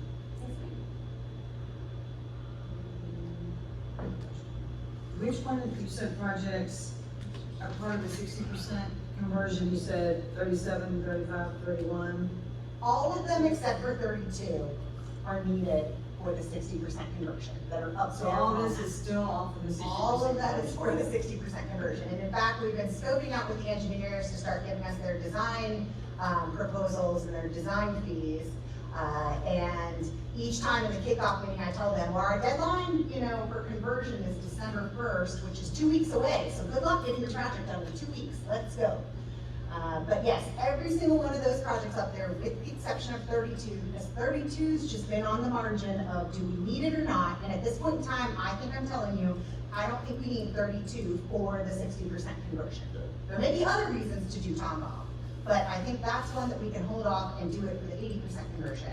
But I do think we need to start routing early as soon as we know the source water, just given how much time that it's gonna take us to get that project done and know what we are up against. And is it gonna be a 10-year project where I've allocated in 7 years and our normal project is 5? So is 37, you said 37 is designed? 37 is designed to a 95% level. We have to then wait. So all these projects, and it's part of what June presented on in the delays conversation. All these projects, we get them designed to a 95% level, and then they sit and wait because now we're waiting on land acquisition. So the project sits on the shelf, we wait for land acquisition to get done. Land acquisition might take another year after that to get fully done. And we have to have every single easement, the parcel, that recorded at the county and have a recording number and put that on the drawings in order for us to take those drawings to the county for the county to sign off on our permit.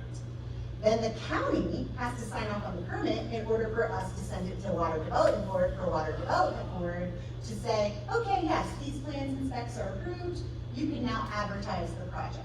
So it's one of those things that ends up significantly putting a pause. Now, I'd say we're probably 80+% done with land acquisition on that project. Some of the pipes or pipeline segments, the individual construction packages are actually even a little bit farther ahead, which was by design. We stagger started them. So, there are some that should be within, I'd say, a couple of months, property acquisition done. We're waiting on the county to do what they need to do at Commissioner's Court, and sometimes that takes a while to get on their agenda. So once we get that approved, we have 2 construction contracts there that will be ready to go. We're working through some other approvals on 2 other construction contracts that we should be ready to advertise those soon as well. So out of the, I think there's 11 construction contracts on 37, we should have 4 that are very near to be finalized, and then we just need to get TWDB's permission to actually advertise them, which is a condition of our funding. Yeah, I think this came up at one of the other meetings, maybe you can clarify it a little. There was no law changed, it was just TWDB rule changes that have required everything to be ready at once before you could start. So there was a law change that happened with the property code, chapter 26, I think, for eminent domain. You normally catch me when I get the citations wrong. But so for property code, there was a law changed several sessions ago where they changed the offer process and the timelines and the notifications. And so it's mandatory that you have to do an introductory letter at a certain period of time and give people the Bill of Rights. It's mandatory then that you have to, you go and our property appraisers and our property acquisition consultants go and meet with the people out in the field and want to get a handle on what's going on at your property. Is there something that we don't know about that we need to make sure to value properly? So we try to work hand in hand with everybody, do that, then we do our appraisal, then we have the initial offer that must go out, the written offer goes out to them, then there is a time delay from the initial offer until the final written offer. And the whole point of that is to allow them to reply back, hey, I have a different appraisal, and hey, I wanna negotiate this, and then attorneys get involved. And so that is what has, that there wasn't the same linear steps. There's more steps that were added in several sessions ago. So it did extend the time frame for land acquisition, in addition to TWDB funding extending the time frame for land acquisition. And unfortunately, those are in series with each other, so they both impact the overall project schedule. Okay, so the acquisition was in the law, but TWDB was just a rule change. So TWDB was a funding source that we didn't use before. We went onto the market and got revenue bonds before, and they didn't have the same strings tied to it. So getting the money from the state has certain strings tied to it that we have to get their approval for various steps of the process. So that's the TWDB part of it. It was a law change in terms of having to require us on land acquisition, where it was codified to do it a certain way, and that's how we did it for the 2010 system. They changed the law, and it extended our time frame on land acquisition for this system right now. I would say part of the delays are from this extension on the land acquisition, part of the delays in the projects are from TWDB. Sequentially, both of those had to happen, and then sequentially, we have to get through the county for their approval on every project, and hit this first, then do this, and that's what has extended our project timeframe. I will also comment that Senate Bill 7 that was approved with the new water funding, that was approved this last session, and Prop 4 passed and the voters approved that. So that has some additional strings tied to it when it comes to eminent domain that may have some ramifications that impact our projects even longer, because TWDB is currently figuring out how to, what sort of internal policies and procedures they need to have to follow that new law. And some of what they're talking about is inserting themselves in this part of the process in land acquisition, which will extend this part of the process even longer. Is all of it, you think, for the benefit of the homeowner, or? It is for the benefit of the homeowner, right? All of the legislation and rule changes, All of it? all that, is all for the Absolutely. benefit of the homeowner? Absolutely. Or just because they wanted to? It's a two-edged sword. Yeah. We have to follow these rules to protect the landowner. The landowner could end up paying more because we had to deal with the eminent domain processes that take long. Correct. Yes, they're gonna pay more on their water bill because of that, absolutely. So yes, it is for the benefit of the landowner, and I'll also say that our property acquisition, we try to be good partners with all of these landowners that we're working with. There are thousands of landowners. On 37 series, it's over 400 parcels that we had to acquire on 37 series. On 39 and 40, it's over 300 parcels for those two. We're going a lot on public right-of-way on those, even though they're longer and more pipes, but. How many for the combined or each? So I know 37 off the top of my head, that that's roughly 400. I know 39 and 40 is roughly 300. If I talked about how many were acquired on the 2010 system, and then project 28, which is done, 31 and 35, which are almost done, I mean, that's probably another 1,000 plus. So. For which ones? For the other systems that we've already negotiated, as far as how many other parcels that we've already had to go get easements from. I mean, so I'd say probably by the time you're done with the 2025 system, you're gonna be somewhere between, I don't know, 1,500 to 2,000, this is just a wild guess, because I don't know the statistics on your 2010 system, somewhere between 1,500 and 2,000 parcels that we acquired from property owners to build this system, which does impact time and money on the project.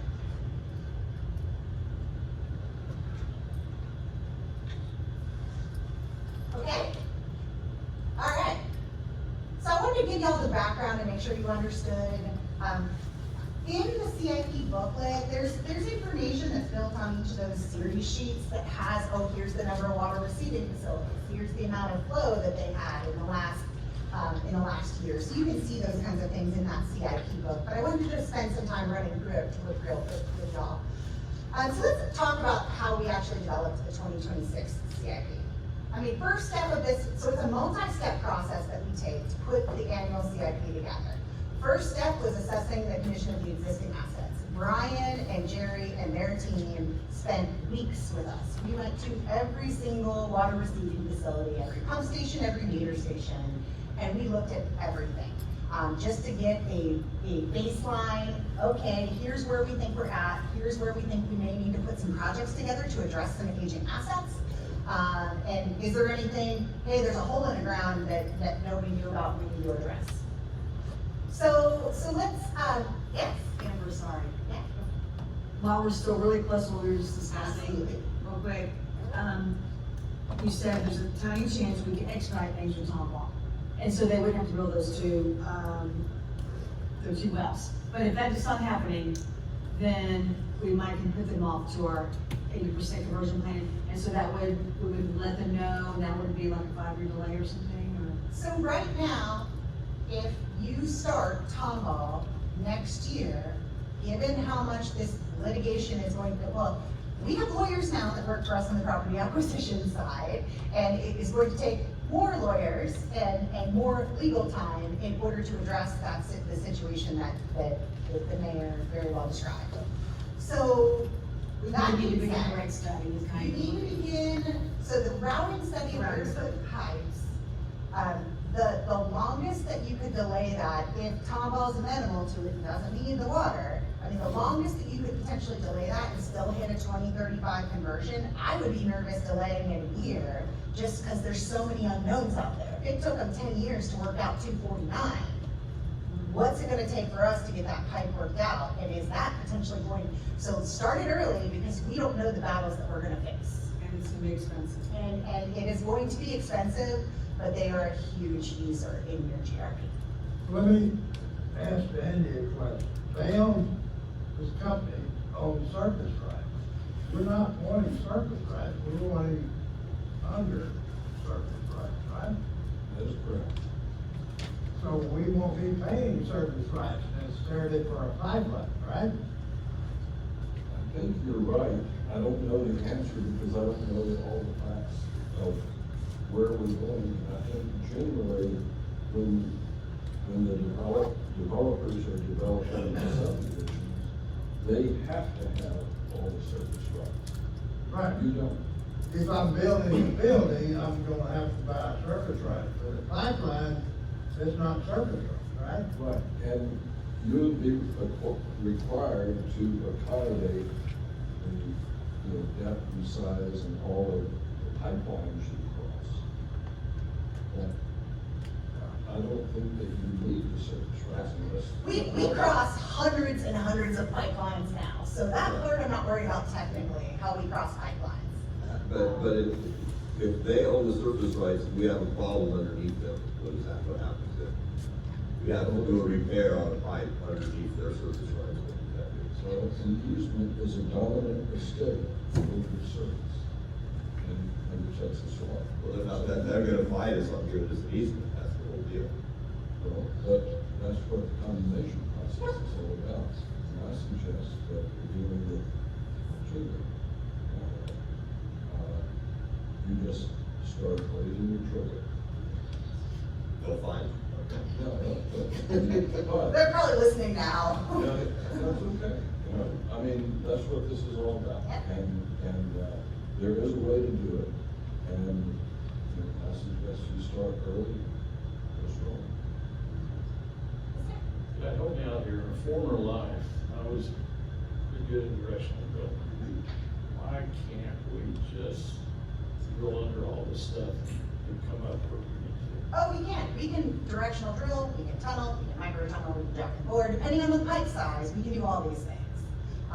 Now, in terms, and pipe material, those kind of dictate some of these things. It's more expensive.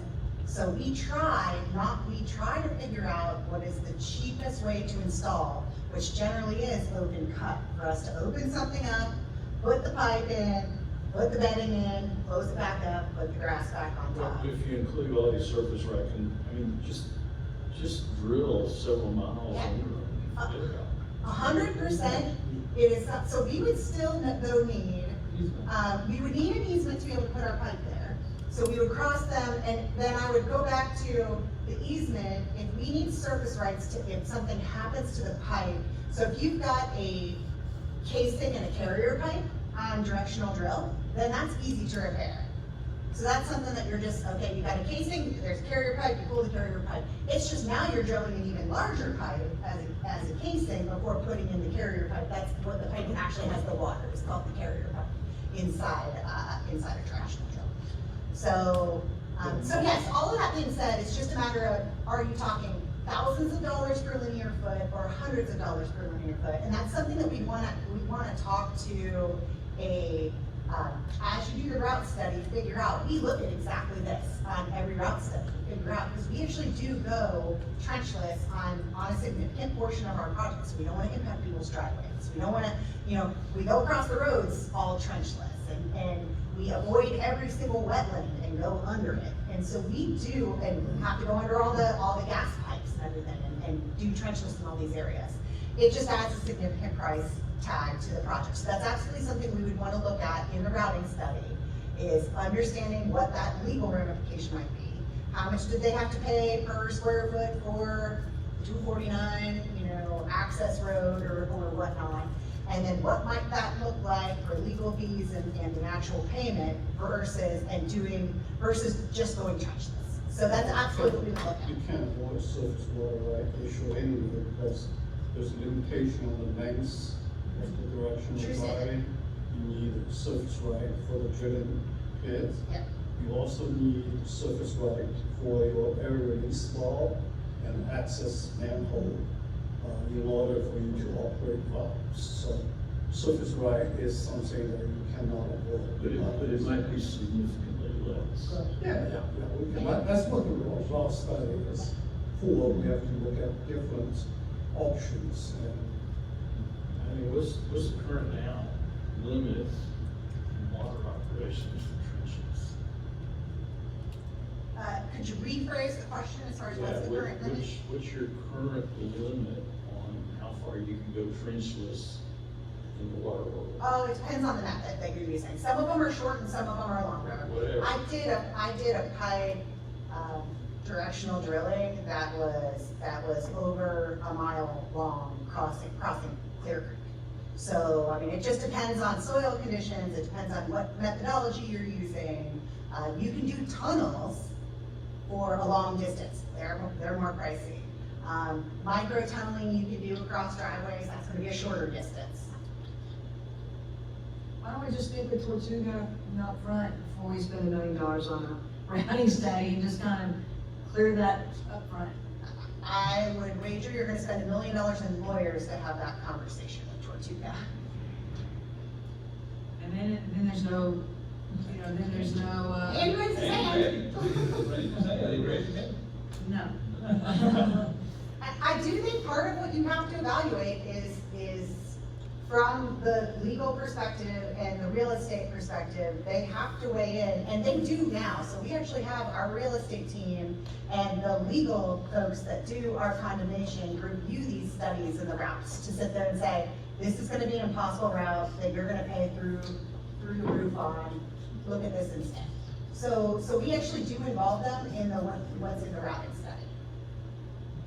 Thank you. Okay, thank you. All right, so let's run through, so the steps, we talked about assessing and all the work we did, and really Brian and Jerry and the team were out there in the heat of the summer doing all of this, so kudos to all of them for the weeks they spent. Just let's reassess everything and all agree upon what the condition is and what are the most critical assets we need to replace. We talked about operational challenges and what are some opportunities for improvement that they need.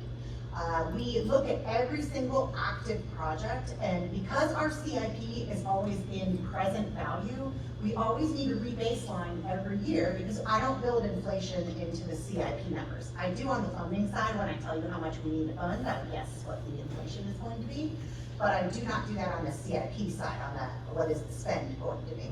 So we go and re-baseline, okay, what's the budgetary needs? Now we know the project's been designed more, let's update those budgets. Let's update the schedules. Let's look at how all of the projects are going and let's update when each water receiving facility is coming online and reforecast that overall program schedule. We incorporate the recommended projects, so anything that came out of that draft the draft master plan workshop that we presented to you all, that all is reflected in here, and I will point out exactly what is in 2026 related to that.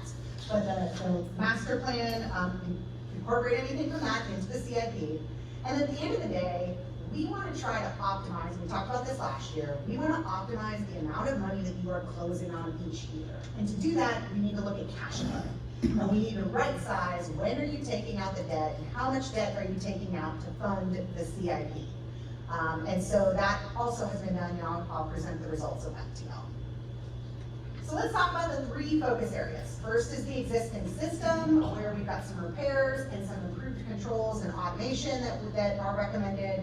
We're then going to talk about the current conversion, which is the 60% conversion project. And then we'll talk about the future conversion, what is included in the CIP for the future conversion. And right now, you can kind of put Tomball as kind of in the middle of either one of those, which one it counts towards. But I'm leaning towards the future conversion right now. So let's go existing system first. So your existing system, we talked about it already. We need to invest in your aging assets, and we need to improve your controls and metering. So there are 3 projects that represent less than 1.5% of the total budget in 2026 for what I would call rehab and improvements.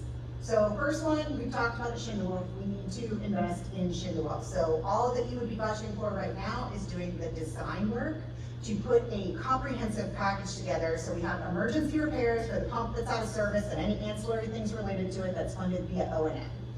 Via CIP, we'd want to fund and capitalize the assets here that are, okay, we can wait to take the other pumps out until we get to this project, and we'll take one out at a time. We'll order them all on this project. And then we're gonna go and replace some of the air conditioning that needs replaced, or there's some electrical system work that needs done. There's a roof that needs replaced there. So there's a handful of different things at Shindelwolf that it's 15 years old and been running for 15 straight years. We need to do some work on it. And now that we have Rendell, we have the backup capacity to do that.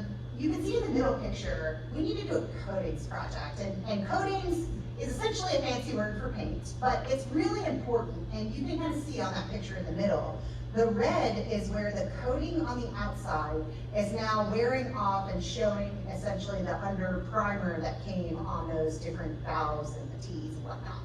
And over time, as you lose coating, you potentially risk, much like your car, the paint comes off your car, you risk it having rust and then getting holes in it. Holes and water do not mix well together. We do not want that. So we want to, we want to go, unless you all would like a water park geyser, but that's probably not the best investment in the repairs dollars. So we would need to go and do a small project. It's about $750,000 to go and sandblast and recode all of the old water receiving facilities. Let's get them recoded, touch them up, or not all of them, but all of the ones that are identified as needing it. And that's what we spent some time really looking at these, what would help them all to extend the lifespan of this so that you don't end up having a failed pipe because of not maintaining the coatings.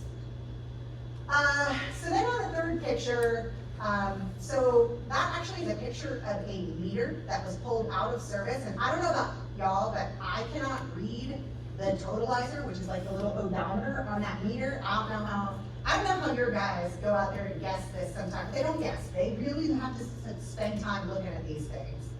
So for Infomark, what we had talked about doing is at the water receiving facilities, we're recommending to overhaul the meters that need replaced, that are aging, that we replace meters with the AMI smart meters and pull them into the AMI system. And then any new groundwater wells, we have to connect them into the system, so that's part of this project budget as well. And then lastly, SCADA controls. So SCADA is the master control panel where everybody sits at either Rendell or at Shindelwolf, and they're looking at what's going on in the system. Well, there's not linkages in some of the areas, and there could be some improvement there, so we want to evaluate and figure out what improvements are needed there for their controls to help them be able to operate better, or operate more easily, I should say, not better. You operate well, operate more easily. Optimize, there you go, great word. Thanks, Brian. So that's your rehab budget. It's less than 1.5% of your total recommended budget for your 2026 CIP.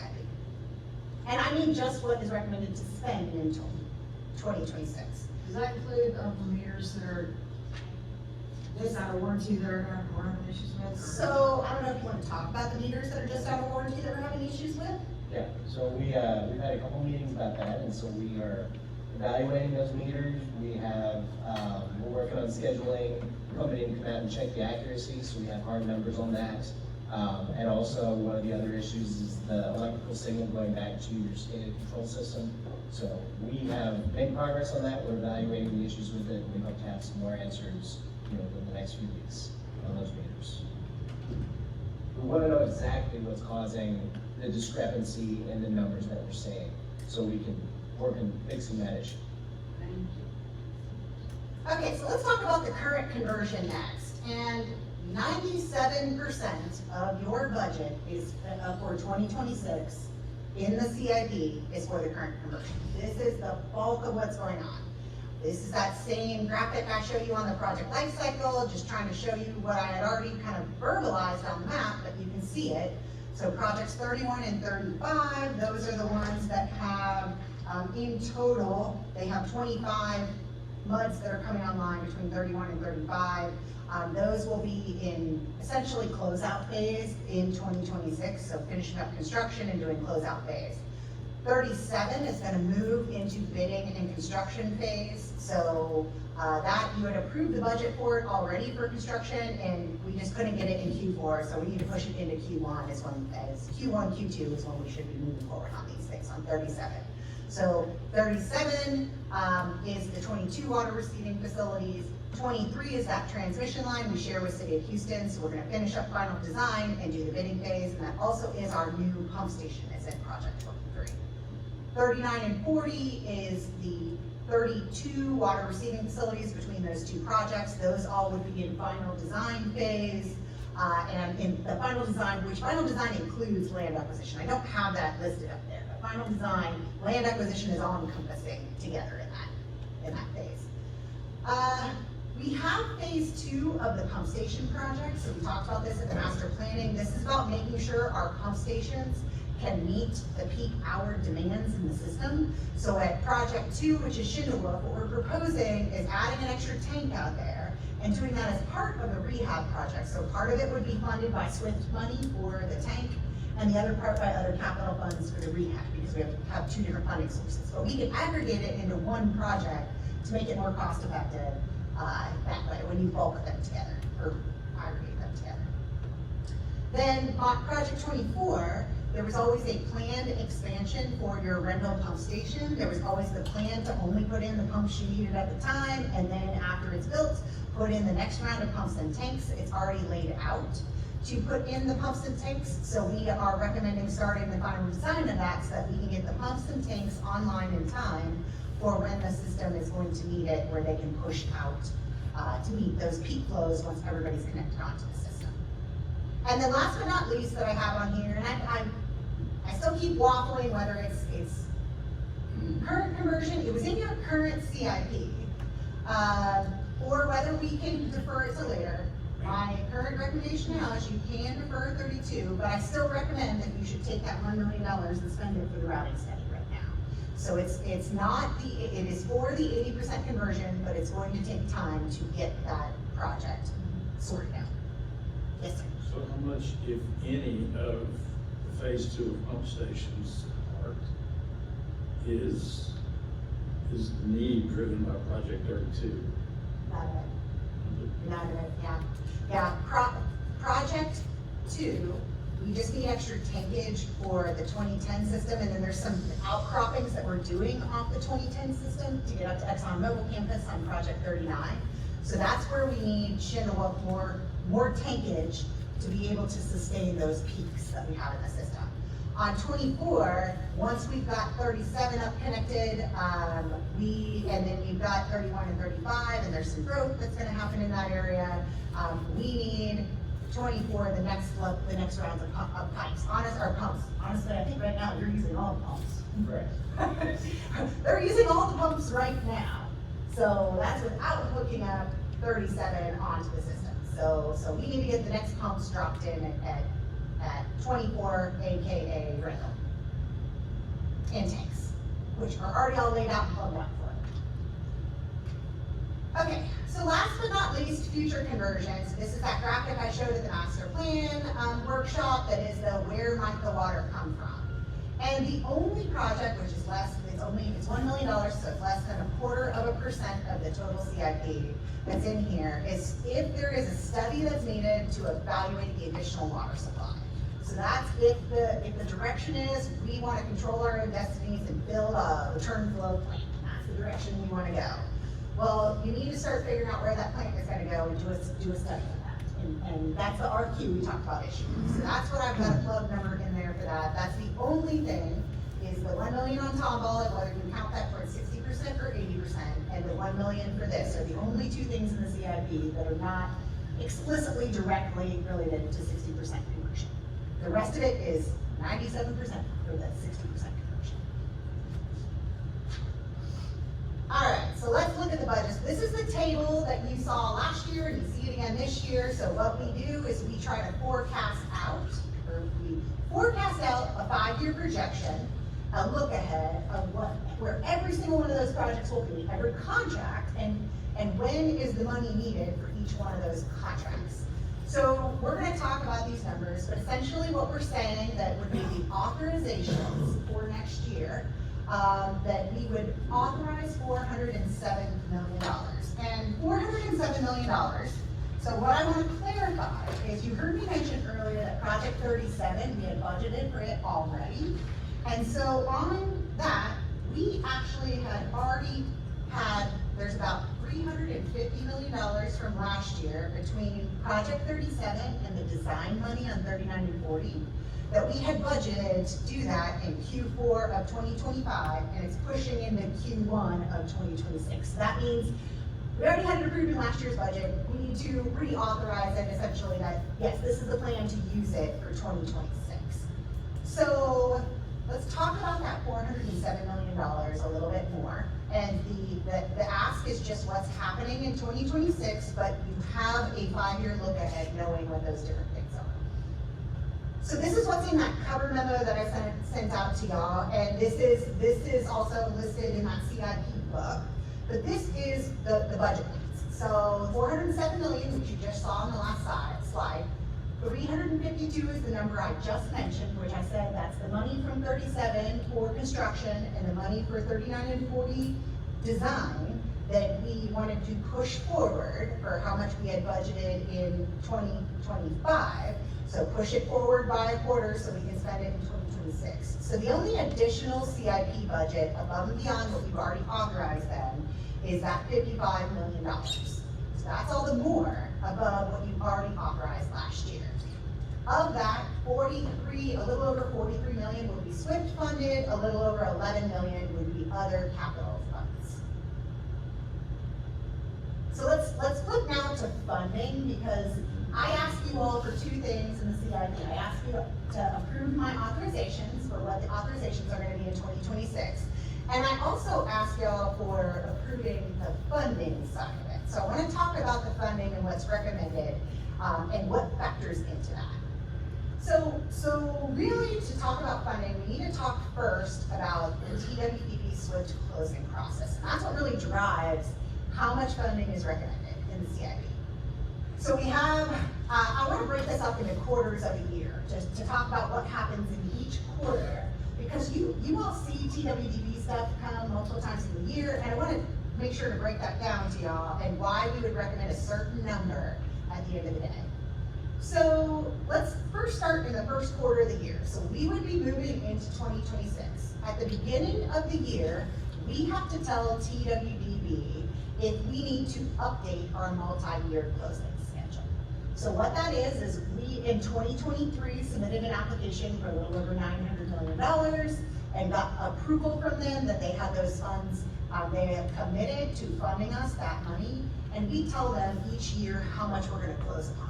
And if you remember from last year's CIP, I had you move, between $100 and $200 million in future years because I didn't think you needed it because of the cash flow analysis. So that's one of the things that we look at that cash flow to project it, but we need to tell TWDB in January, and we do it based upon whatever you all approve in the CIP. So whatever you approve in the CIP is what we tell TWDB we're gonna close on. So from there, in the second quarter of the year, TWDB, their board has to actually have board action to update any sort of closing schedule. It's also if we needed a new application, when they would approve new applications for new money at that same time frame. So they kind of do their thing in the second quarter. And then third quarter is then when we come to you all, August, September timeframe, we come to you all and ask you all to approve execution of the financing agreement for whatever the dollar amount was that we told them in Q1, which is the dollar amount from the CIP. Then last but not least, in Q4, which you all have seen recently, is then we come back to the board for you all to approve the legal documents. And I kind of think of Q3 versus Q4. Cindy had a great analogy for this. Q3 is like you put in an offer on the house. And that's what you're telling them is, yep, this is, and there's penalties if you back out when you sign in Q3. But on Q4, this is when you're signing the mortgage and all of the things that go with mortgage. And so that's why there's two separate actions that happen in Q3 versus Q4. So then our closing actually happens in late November, early December. It's December 10th this year. So that's when they put the money in the bank. So we have to factor all this in when we're doing our financing schedule. So all that being said then, when we have that kind of a financing schedule, that means that I need to think about the first 3 quarters of 2027 and what's gonna happen then to recommend to you the closing amount, because I don't get new money until the end of 2027. And that means we have to stop the projects that are in the current CIP. If it got to construction, we couldn't do anything until Q4 of 2027 when we got new money from that. So what's then recommended? So we saw that 43 million was the number that was the SWIFT share of the 55 million I showed you that we needed for this year. Because the other money we already have in the bank. We're already ready to go. So we need 43 and change million from them to fund our CIP. Per the cash flow analysis and when contracts are gonna hit, in Q1 through Q3 of 2027, we have the construction of the 23 series that's gonna happen. We have construction of the expansion or the next phase at the Rendell Pump Station.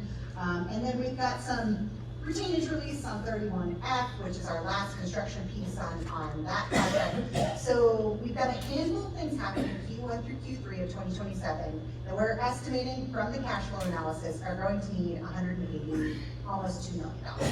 Now with that number right there, we're not asking you to authorize us to spend that money right now, but we are asking you to authorize the funding for that. So what we would need then is to be able to fund the remainder of our 2026 CIP plus whatever we need in Q1 through Q3 of 2027. And the net proceeds then that we would get at the closing at the end of 2026 needs to be roughly 225 million to cover those two numbers. We estimate 15% of the gross closing amount to be for fiscal services, and that includes both the contribution to the debt service reserve fund and the issuance costs. So that's what that 15% number is. So Cindy sets a portion aside of the interest payments into our debt service reserve fund, which is required by the covenants of what the bonds, the loans that we are taking out, so to speak. So at the end of the day then, the recommended gross closing amount with fiscal services is $265 million for next year. So the question then in my mind next is, well, what did we tell TWDB in the past and how does that compare? So this is your current closing schedule versus what we are recommending. And essentially what we're proposing is that in order to keep the CIP moving, in order to keep the projects that are actively in design, moving into construction or finishing up construction, in order to keep those moving, close on $265 million. And we had planned, according to the current closing schedule, for $425 million. So that's actually deferring $160 million in closing to between 2027 and 2028 is when we think that we would need that money. Now this only covers, the money shown on this is for your 60% conversion system. It's only the committed funds. And so last board meeting, we had shown, or not the board meeting, at the workshop, we had shown this chart to you all. So this chart, in fact, this is the updated version from the master planning workshop. So this is showing you gross closing costs. So those dark blue bars that you see are exactly what was in the previous table of the adjusted closing schedule. That orange color that's up there, that is the amount that is still needed to finish out the 60% conversion. And when we previously showed you this chart 6-9 months ago, we actually had set a little bit higher of a number, and we've dropped that number down a little bit from what we had previously told you on the 60% conversion, but it's right in line with the number we had told you for last year's CIP. So then, above and beyond that, then, the big thing though, the big elephant in the room is that 80% conversion, and getting that done by 2035, this is the closing schedule for that cash flow to complete the projects that are needed for the 2035 deadline for the 80% conversion. So that's what's in here. All of this is what your rate consultant has pulled exactly these numbers into their rate model, including a 10-year projection of O&M funds, similar to what I showed you earlier on the O&M funds.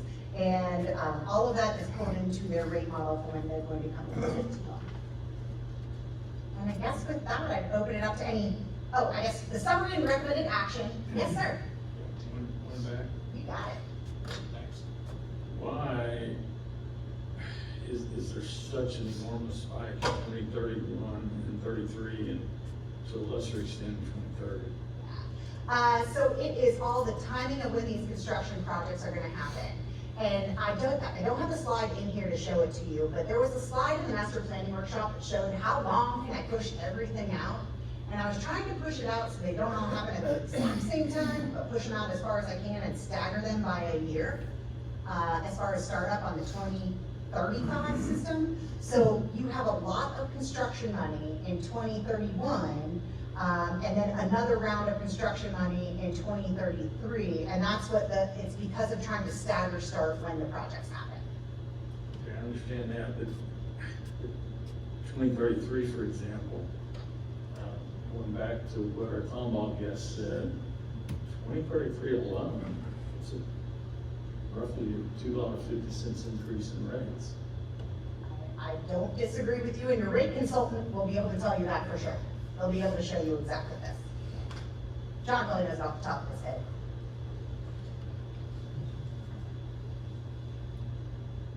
So, okay, doesn't matter, okay. When are we gonna get through with the 2025 conversion?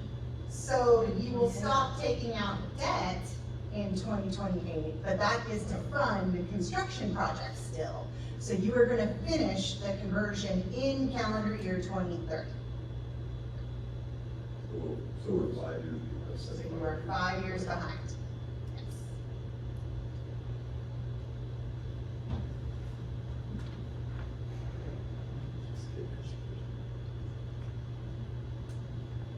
Okay.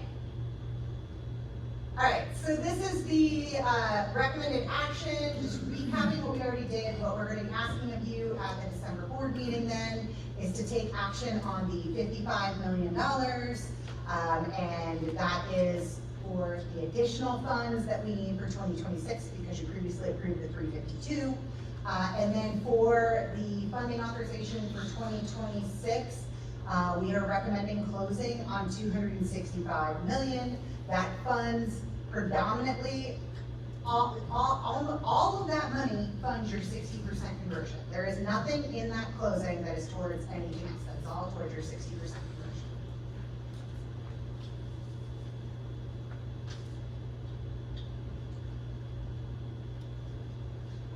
Any other questions? Brian said you can answer them all. Right.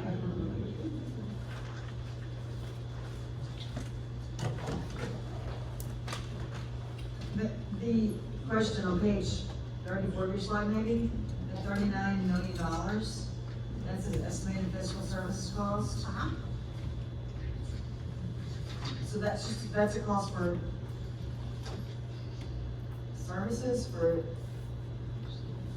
Do you wanna explain what all goes into, yeah, I'll rewind back, it's on this slide actually, but do you wanna explain exactly what the 39,750, that fiscal services, what that goes towards? Sure.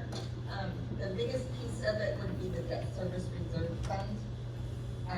We fund that out of bond proceeds, that is a requirement. It's, 1 year maximum annual debt service for 1 year, but it's funded in that preferred fund required by our master resolution. The other, issuance costs include our bond counsel fees, our financial advisor fees, paying agent, registrar, escrow agent fees, attorney general fees, and, the QSIP and any out-of-pocket expenses that the departments would have.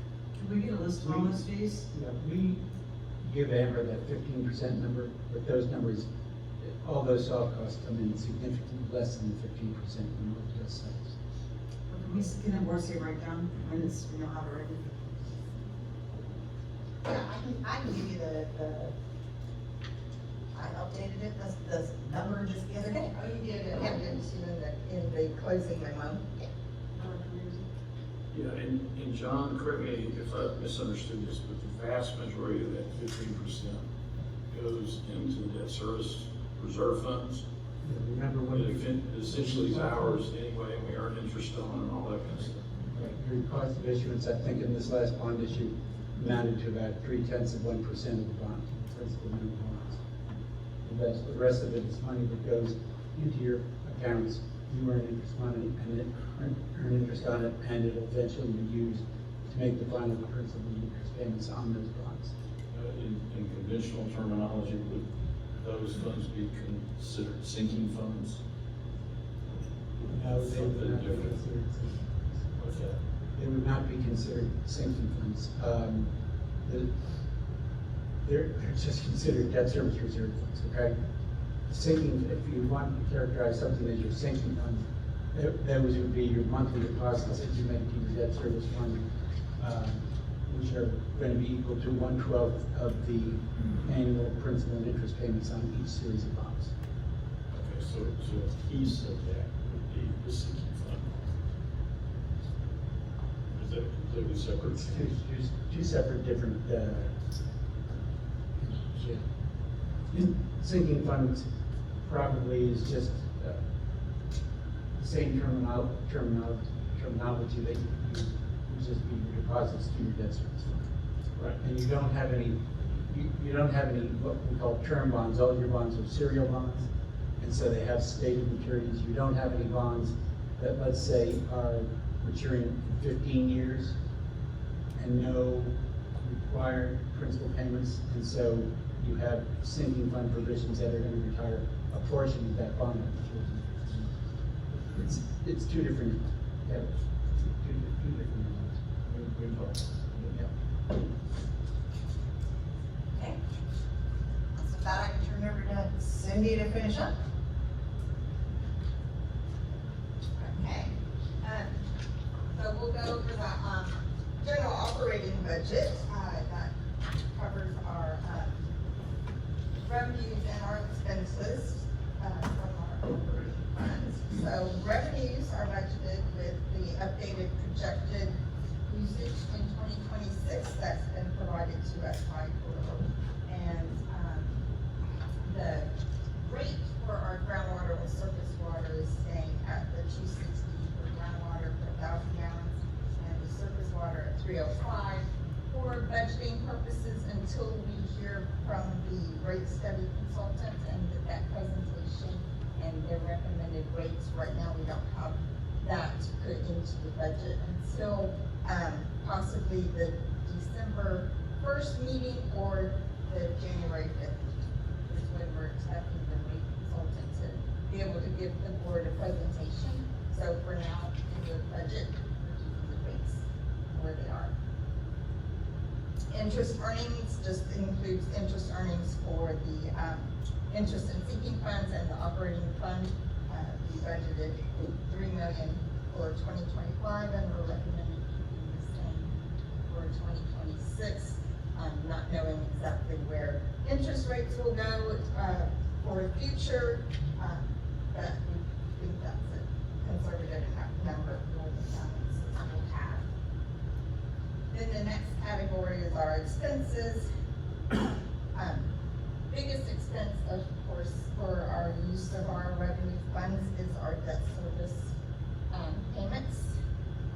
We have multiple series of bonds outstanding that we pay interest and principal on, starting from series 2013 all the way through every year through 2025.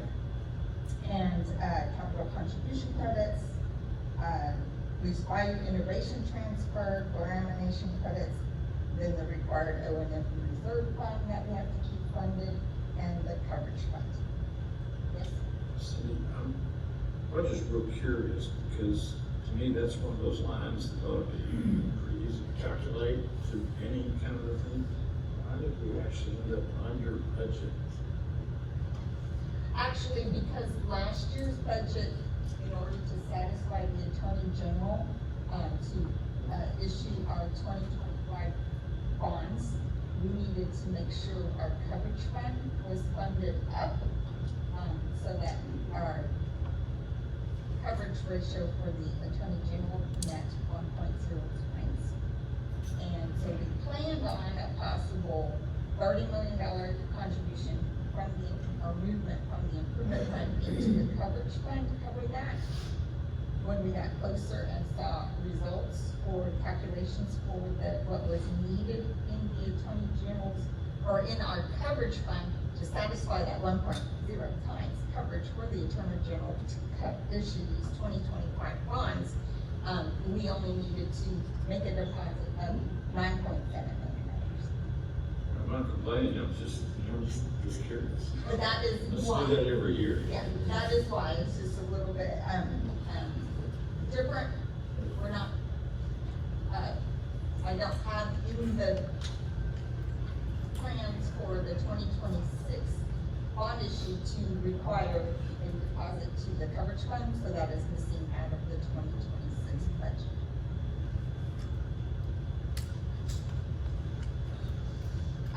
Then the operating and maintenance expenses were covered by Amber in great detail, so we have that number in there. And then the next grouping is our administrative expenses, including financial services.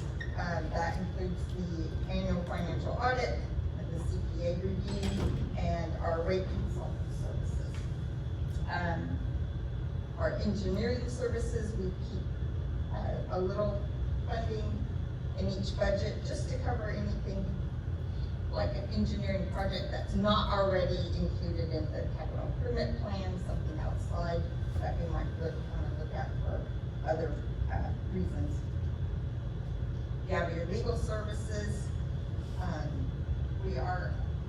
That's covering all of the general counsel and special legal services, including the litigation. We are bumping that up for next year's budget. Potential need for that. Legislative services, the consultant rate had gone down a little, so that has a little bit of a reduction for next year. Communications, we're keeping the same as we have in the past. Management services, we are looking at a 4.46% increase for the additional increases. It includes the director's fee of offices, so that maximum amount has increased this year, so we put that in the budget. It also covers all of our insurances and phone services, office supplies, travel and training, or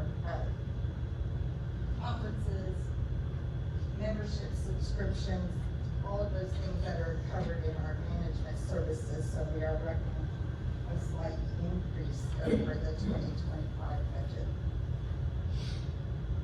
Then we have our miscellaneous category that also includes funding for the every other year we do participate in the aerial imagery done by, HGH, yes. And so we, participate in that every other year. Election expenses are every other year, so election expenses are included in here, and that is, mostly the reason for the increase that you see from 2025 to 2026. Sorry, which categories, elections? Miscellaneous, Oh. next to last. That's why there's a bit of an increase there to cover for election expenses. And then the capital outlay covers our capitalizable and depreciated assets for when we are purchasing computer equipment, furniture, equipment, and software. This category added, we used to have, last year we had the CAHUA program. That's the program and construction management software that we use. CAHUA is a subscription-based information technology, and it has been included in the CIP in past, and we decided this year really is more operational related instead of capital related. So we're putting it in the operating budget. So that's the reason for that increase. So overall, the total administrative expenses have increased by about $1.4 million or 24.58%. And then, total expenses for 2026 would be the $179,807,275. When you add that, or take that from our projected revenues right now, that means that expenses will be over what our revenues will be by about $74.8 million. So that means the use of improvement funds. Yeah, just a couple of questions on a few of the categories. I know some of these don't matter in the round off, but O&M expenses, for example, I understood completely where Amber was coming from, comparing the 2025 budget and the 2026 budget, but the projected total is only 24 million. So why are we jumping from 24 million? We didn't spend 11 million roughly, and yet we're going to 36.4 million. Yes, so the main drivers there are the 17.5% increase in surface water flow. You're going to have let's say a 5% inflation on all your normal expenses that are out there. So you have, what's the unit price you pay on things? I understood all that, sorry to interrupt, I understood all that, but why was your baseline the 35.5 rather than the 24? Oh, that's a good question. So the reason it was a 35.5, it was largely driven by the city of Houston rate that we thought that they were gonna charge us. And they did a 25% reduction in the rate from what originally it was gonna be to what they were seeing, how much they were actually spending on operating and maintaining the new Northeast plant. So they went from a $2.02 per 1,000 gallon charge to a $1.64 per 1,000 gallon charge.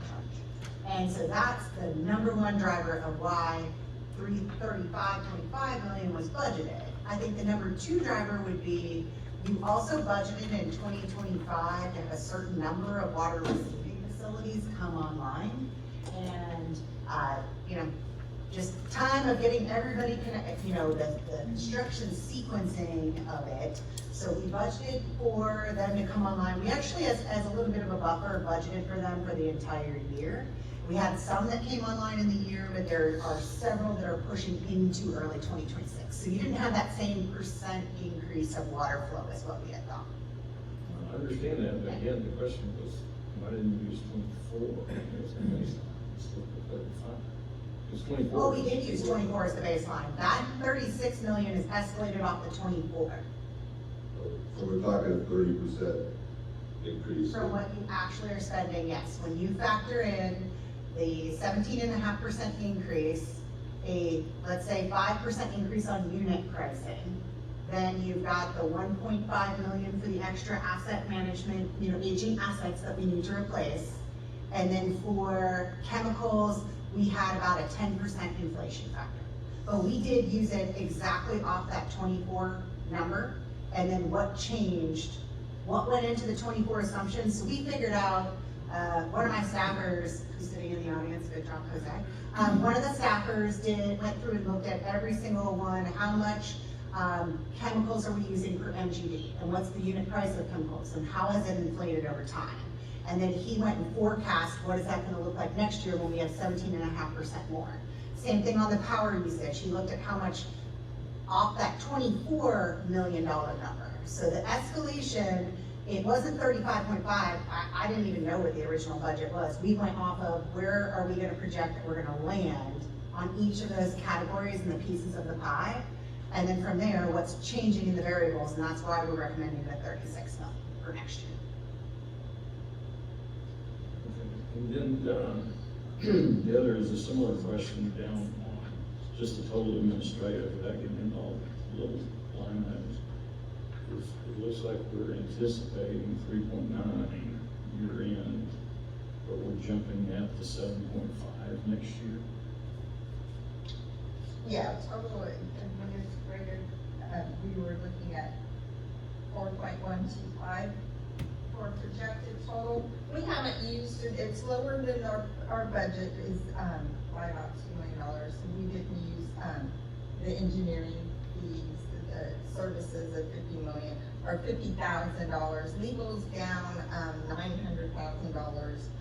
Legislative is down 41.5. Communications is just a hair lower. Management is $1 million lower.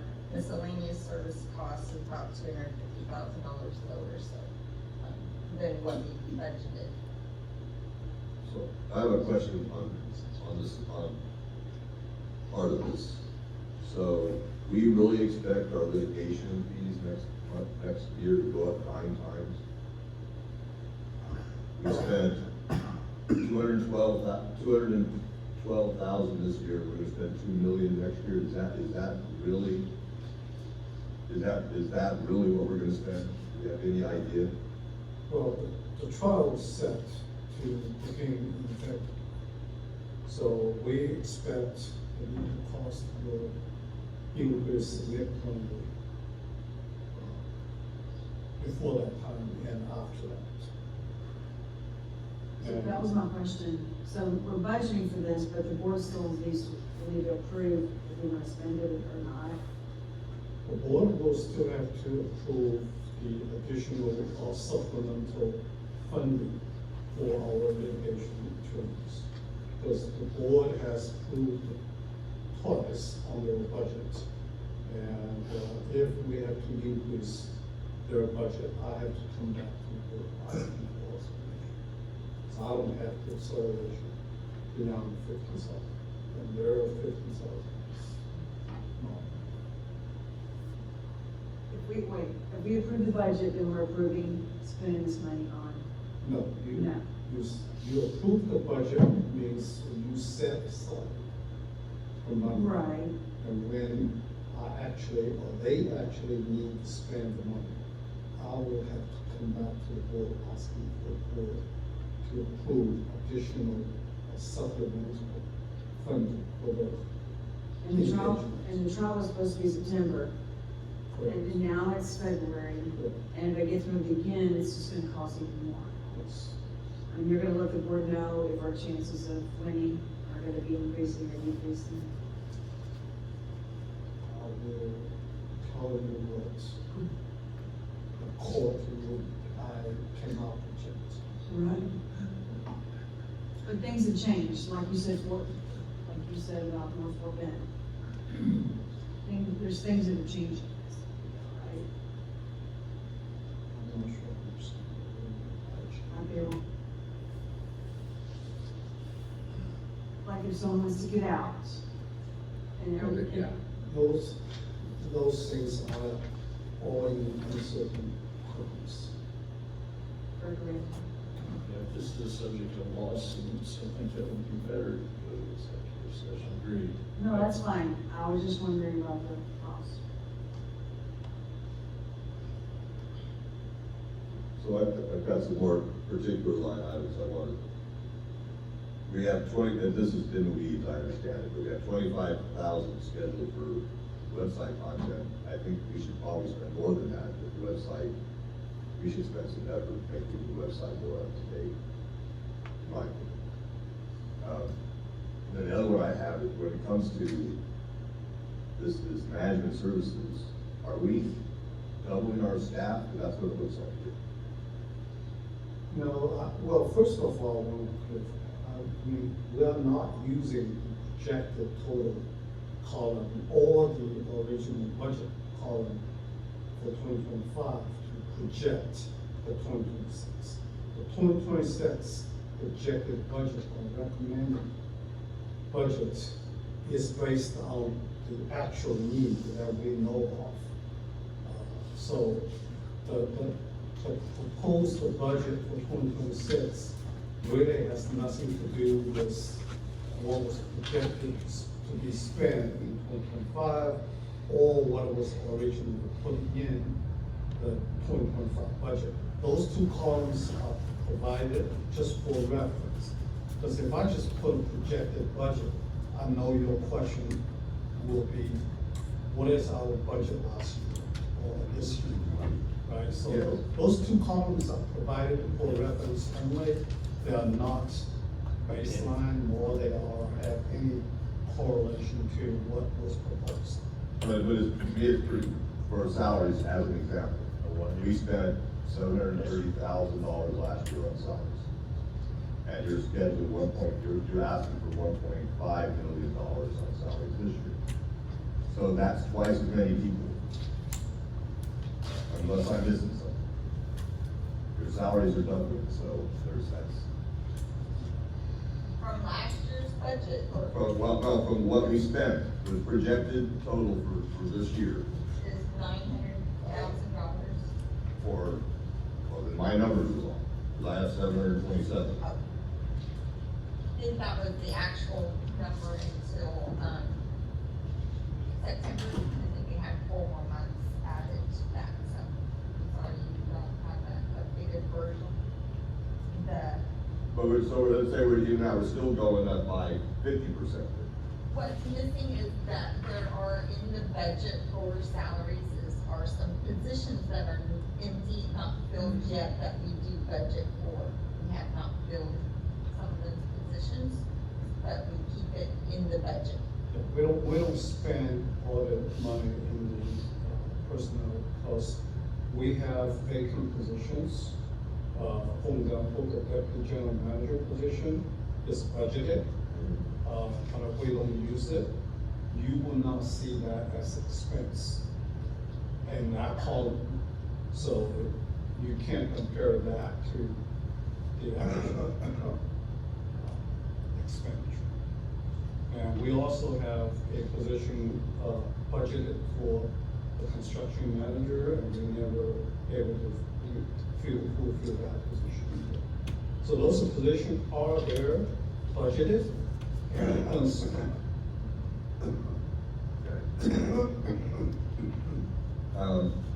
In the past, I guess we set our rates based on these budgets, correct?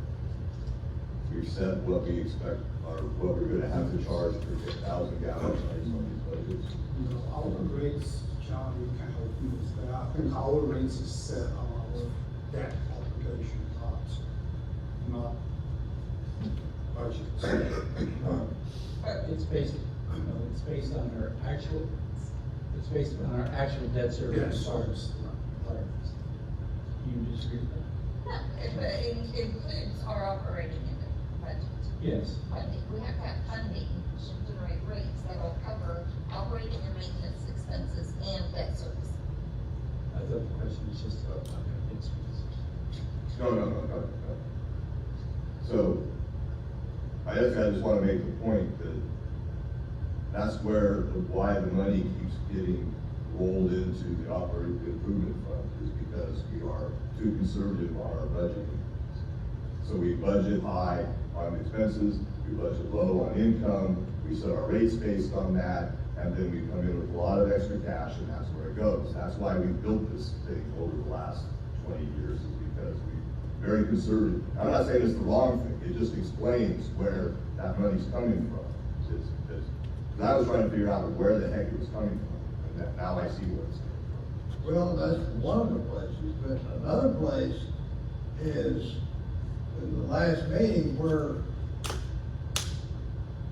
let's say, the city of Houston is billing us for 30 million gallons a day, and we're billing other people for 35 million gallons a day, you know, so. Okay. And we did update the projected, demands to match what's been given to us from Corolla. So those demand numbers that we calculated revenue on are high. On the average weather. So we did everything on average weather, not the hot and dry. So if you have a hot and dry year, you do have more revenue that comes in. But we have another hot year, it means we need to convert more. Oh, yeah, so you have more, oh, it's not much short, you get more money coming in, but you need to convert more, because people are pumping more. So if we go look at slide 41, where- this is my only question. 49. She's talking about OCC chart. Yeah, the OCC Oh, chart. okay. So if we go look at that, yeah, if we have, if next year's dry, and we're using, if there's even more groundwater, that affects us, and we're gonna use more OCCs quicker, right? Yeah, so I'll walk you through really quickly, on the OCC chart. So everything from 2024 back is actual, where the light, that Carolina blue is your actual required alternate water, which is total water times 30%. That's how much alternate water you had to have. So then you have, the orange is how much you actually delivered. So if you're above the required amount, you accrue credits. If you're below the required amount, you lose credits until you potentially don't have credits anymore. So forecasting forward, that same orange dotted line shows us when alternate water comes online. So each of these, so projects 31 and 35 is the first jump, project 37 is your next jump, 39 and 40 is the next jump, and then everything else after that is your 80% conversions. So to hit 60%, you have to do projects 31 and 35 and project 37, and then 39 and 40, so the dark blue line is average weather. The more smoky gray blue color that's up there, that is your hot and dry condition, or high usage is what that is. So if there's an extended period of hot and dry where people are pumping more, or if growth happens more or people use more water, you have to convert more. So we've set it based off of what we talked about at the master planning workshop, that 1.1 factor that we teased out, that Jessica teased out of the data. So we've essentially optimized that you've got the projects that'll be online to be able to meet that 60% conversion requirement if you are under a hot and dry scenario. So that's what your CIP is gonna do, or higher demand scenario. Is that what we want to see? We just have another question? So we're already in a one spot beginning using conversion credits. Oh yeah, starting, December 1st is when you're supposed to be 60% converted. So every day that we don't hit 60%, we track it until the end of the year. And then at the end of the year, we have to go and tell subsidence, okay, and that's what you see kind of each year. You see this little, here's a dip here, because we had to go use some credits for the fact that the blue is above the orange. So we have to go use some credits. And this is how many we'd use if it's average weather conditions. This is how many we'd use if it's the high demand scenario. So that's that cone of uncertainty then. That I don't know what's gonna happen with growth or weather, so that's where you're getting the cone. And the farther away it is, the bigger that cone is getting. So if we have a manufacturing plant or whatever come in and start using it more groundwater, that's just gonna hurt us. if the manufacturing plant buys the well water from a MUD who's in our GRP, but manufacturer industry is not part of our GRP. They're not mandated to be part of our GRP. Now, they need to have GRP coverage, so they might want to find some. Yeah, this is on page 3 of the workshop draft. Kind of the mix of groundwater versus surface water. As long as I've been here, we've been promised that next year's gonna be better on the percentages. And it's kind of hung in there about 30-35% every year. Yep. Not really been any increase. And yet on page 3, you're showing about 46.9% surface water. Well, what's gonna make that happen? So we have, between a dozen and 2 dozen MUDs that are all coming online at the beginning of this. I understand, but I'm saying I've heard the same story in the last couple of years. Yeah, but these ones really are, I don't know where Jerry's at, he's got 4 plants coming online here in This time. Well, Yeah, this time we're serious, but these, I mean, they are literally in the startup and commissioning, when do we turn on the water? And when do we time it to work out well for everyone, so that we don't turn it on over the holidays and make everyone have a mess? I'm not saying this is a bad thing. No, I want to also clarify, the main reason now it's possible to change, and we do need to change from 30% to 60%, is the availability of surface water. Yeah, that's right. Yeah. Because previously we don't have enough surface water. Yeah. So it doesn't matter what our system can deliver, we just don't have enough surface. But it could also be a pricing signal from 4 years ago. I have not seen I haven't, I never. pricing definitely has impact on usage. That is confirmed impact between the relationship between price and demand. But not from overall data that we have seen. I have one more, just an understanding. Yes, sir. I really don't understand what all this covers, but if under insurance, we're budgeting $470,000 for property insurance. So does that, what all does that cover? That covers the facilities, the Shingle pump station. Okay, so it's not just this building? No, it's- we have, Okay. So we have, the more facility we have. Got it, okay, it is general liability, all of those things. okay. Yeah, when you put in their computer equipment and electronic data, I was trying to figure out how we could possibly need that much No, insurance. we didn't find out. Okay.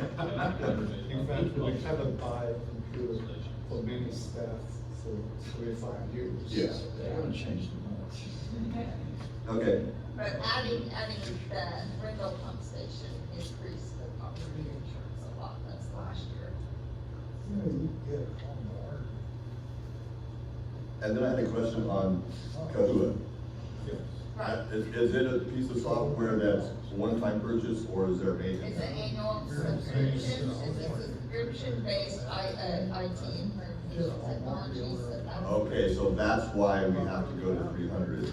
Yes, Okay, all right. correct, that's an annual rate, but it's only They all for. learn from 1 or 2 Microsoft. years. It's no longer one time. Or monthly. Yeah, yeah. As soon as you're not paying, they cut you off. So our 2014 GRP, it says in there, as long as we keep having growth and using more groundwater, then that's why the goalpost keeps moving on the conversion. It was never built to say, okay, on these dates and based on today's figures, population, as long as we convert this much by, from the groundwater. Percentage. It's always growing, it's always moving. It's the percentage of your demand. And you have to guess how much that is moving to. So we're always guessing. Plan the 5 years out as to what that guess is gonna be, because it's gonna take you 5 years to put pipes in the ground. And guess how the growth's gonna happen, and unfortunately, some pipes didn't get guessed properly.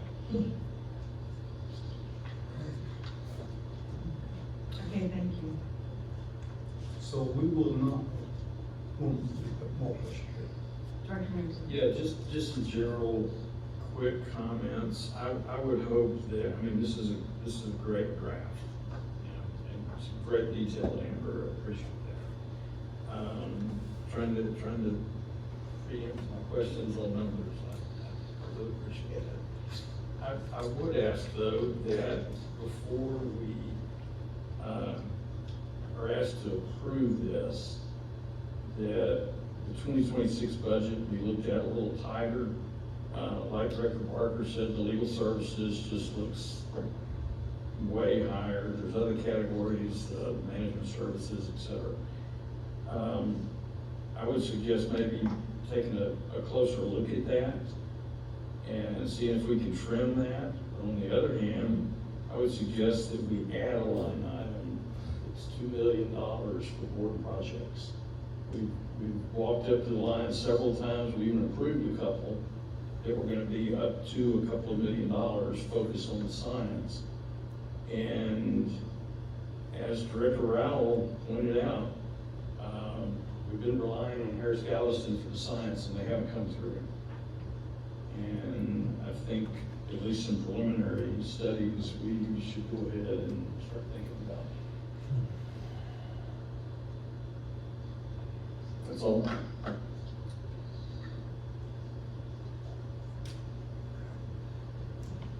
Okay, thank you very much for this. I know y'all put hundreds of hours of work into it. It's very beautiful, very informative, very detailed. Thank you all very much. Does the board have any other questions for us? No. Okay, next agenda item is agenda item 7, board discussion potential future agenda items. No. Yeah, I have something. Oh, yes. Did somebody down there? Let's listen to you. I was watching one of these TV shows time back, and it was like 60 Minutes or 2020 or one of those. But the FBI went into some little town up in the Northeast, 3,000 to 5,000 population. Went in and told the mayor that China had full control of their water plant. They could shut it down, they could shut the chemicals down, all this stuff. And I'm got thinking, well, what about our water plant? And so I was wondering, maybe, I assume Infomark has a IT security guy, if he could make a presentation at a future meeting as to what system they have to prevent this type of thing from happening. But it's very possible that. Yeah, on that same note, I read an article just, I think it's Norway, just found out that all their city buses that they bought are electric city buses, and they all have a secret hidden SIM card in there that allows the Chinese to turn off the buses whenever they want. Guarantees payment. Yeah. So it's, you can laugh about it, but that's a serious problem. So we're the pagers, well, in Gaza, you know. Yeah, exactly. So to answer your question, Brian, that we did buy EPA requirement. We have conducted a sustainability or, no, resilience assessment. And Kroll is the firm that did that for us. And we do have cybersecurity as a component of that assessment. But we don't control the security at the plants, do we? Right, so, yeah. Yeah, they do. Yeah, so it was done in consult, hand in hand Right, with with Infomark Infomark. and with the authority's IT Right. consultants to talk about where are their potential vulnerabilities, where are the risks, where might we want to make sure, hey, there's a third-party vendor that might have access somewhere, is this going to potentially do something? So yes, and the EPA requires us to do that, but we could give you a high-level overview. We would not want to share any details of cybersecurity in a public meeting, Yeah. but we could absolutely give you a high-level overview. What you Right, I think we did this when we first were elected, and we went to executive session for it. Yes, I mean, that could also be a possibility. Actually. And we can go into executive session to talk about it. Yep, you could do that. I don't think this is going to be classified as closed session, but what percent would you say, or what percent of our controls for our equipment are bought out of China? Any clue? I would know the answer to that. I'd have to look at that. Because it's also about, where are there direct access into things as well? Where are people not using DMZs, demilitarized zones? I've spent way too much time on cybersecurity. I know what this word is. Where you have to go to share information so that no one can control the pumps directly, that if someone's seeing information on the pump, we put the information there and they come to get it. But as far as the actual control panels themselves, Infomark actually builds all of our panels at all of our water receiving facilities, all of our control panels. They do the programming for all of our SCADA controls. So aside from a vendor supplied control panel, I don't know that there would be a lot. But I mean, would you? Correct, yeah. Recently, I think there was a certain PLC manufacturer out of Israel that released a notice that said, hey, there's a flaw in our system, and we went through, we checked all of our stuff to make sure we didn't have that PLC, right? So it's something that is part of the cybersecurity program. All this stuff is coming out, and we want to make sure, for the same reason you're concerned, that there's no vulnerabilities out there like that. Yes. Okay, and before we move on to agenda item 8, we want to recognize Cindy for 25 years of service.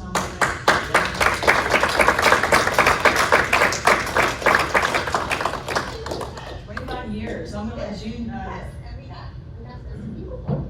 That is beautiful. Beautiful. Did y'all see my shirt? Cindy is one of our largest employees, and the only one that close to that kind of tenure is Rednecker. She's 2 years away, and so Cindy definitely knows the authority inside out and has tremendous institutional knowledge. And Cindy does do a lot for the authority. She basically takes all the roles of finance, payroll, HR, anything other than the board engineer does. So thank you very much. 25 years. Okay, our next agenda item is 8. The next regular meeting will be held on Monday, December the 1st. Director Ramsey. Yes, I do not have a schedule conflict, but in deference to giving the staff a little bit more time since the week before that is going to be Thanksgiving, I suggest we consider moving that following Monday. And I believe so, we discussed this before the meeting a little bit, so I'm with you on that. I can do either, but June, you want to discuss it? Yeah, well, I mean, as far as the staff is concerned, we're ready to go. We know the meeting is on December 1st. Long time ago, we're shooting for that. We're ready. I mean, this workshop is the major milestone, and I have to thank Rolo and their staff sitting back there. They have worked long hours to make sure everything's ready. So another wrinkle to change the date is the rate consultant. They will also hold, since their engagement, board meeting dates, and when we asked them to present to the board, the date was December 1st, and they have already committed something else. They will have conflict on December 8th, so they will not be able to be here on December 8th. So if the board decide to delay the December 1st to December 8th, then the rate consultant report will have to be presented in January. And you said Amber, you're gonna be available? Amber will not be able to because she will not be in the country. So I appreciate the motivation for the staff and, but there's also a lot of people that are MUD directors and other ratepayers that dial in and they count on that first Monday of the month to make, otherwise, if we would just move it to the 8th, that might conflict with four other MUD board meetings. I think there's other considerations in moving a date like that. So I appreciate, again, the motivation. I think we also need to consider the people that actually attend our meetings here and remotely. Well, I hear what you're saying, and I appreciate you appreciating us thinking about the staff. But, I don't think we're not doing this for the MUD directors. We will consider, I think we'll consider that, the commitment's already been made for the first, Director Ramsey. Yeah, Kelly, I thought it would be better for the staff. I think frankly, it'd be better for everybody. That, people are gonna be traveling over Thanksgiving and they don't have to rush home to listen to a Monday meeting on January the 1st, et cetera, et cetera. But in my mind, if we hold it on December the 1st, we won't have hardly any more data than we've got tonight. I mean, those numbers just won't have come in yet, and What numbers? well, like the financial numbers and whatnot, but if we hold it on December the 8th, I think we'll be in a position where the board will actually get more information out of it. But mostly, it's Thanksgiving. I wanted to make sure people didn't have to worry about a meeting Monday after Thanksgiving. It's not real complicated. I don't want to argue about it. All I've got is one vote, So, you're still okay with the first? I'd like to see us go ahead and meet on December 1st. If the rate guy can't be here, that's enough reason for me to go ahead and meet on December 1st. If he can't be here on the 8th, that's enough reason to have not change it. Cindy, was it you that said December the 1st for January? Or was that you, or? Yeah. For the rate consultant. So he would Yeah, have to be ready on that? They cannot make the 8th. They cannot meet. They on the cannot 8th. come. But did you say or January because they may not be able to be ready on the 1st? Or? No, I just knew that if it's either the December 1st meeting or the January meeting is when we would know information. If we had the meeting on December 8th, we knew we were not gonna get it on the 8th. Are we gonna have more financial data on the 8th? What financial? Closing data out the you year, want? we're gonna be closer on your projected numbers for 2025. We're not gonna change those numbers, those projected year-end expenditure is just for reference. They have no correlation to what we propose for 2026 budget. We were thinking of the staff, but I think we'll just stick with the 1st. So we're not. All right, did you make the motion? to do what? We're just gonna keep the meetings, right? Yeah. So there's no motion. All right, all right. Does that work? You okay? All right, so agenda item 9, if there's no further business, we're adjourned at 9:10 p.m.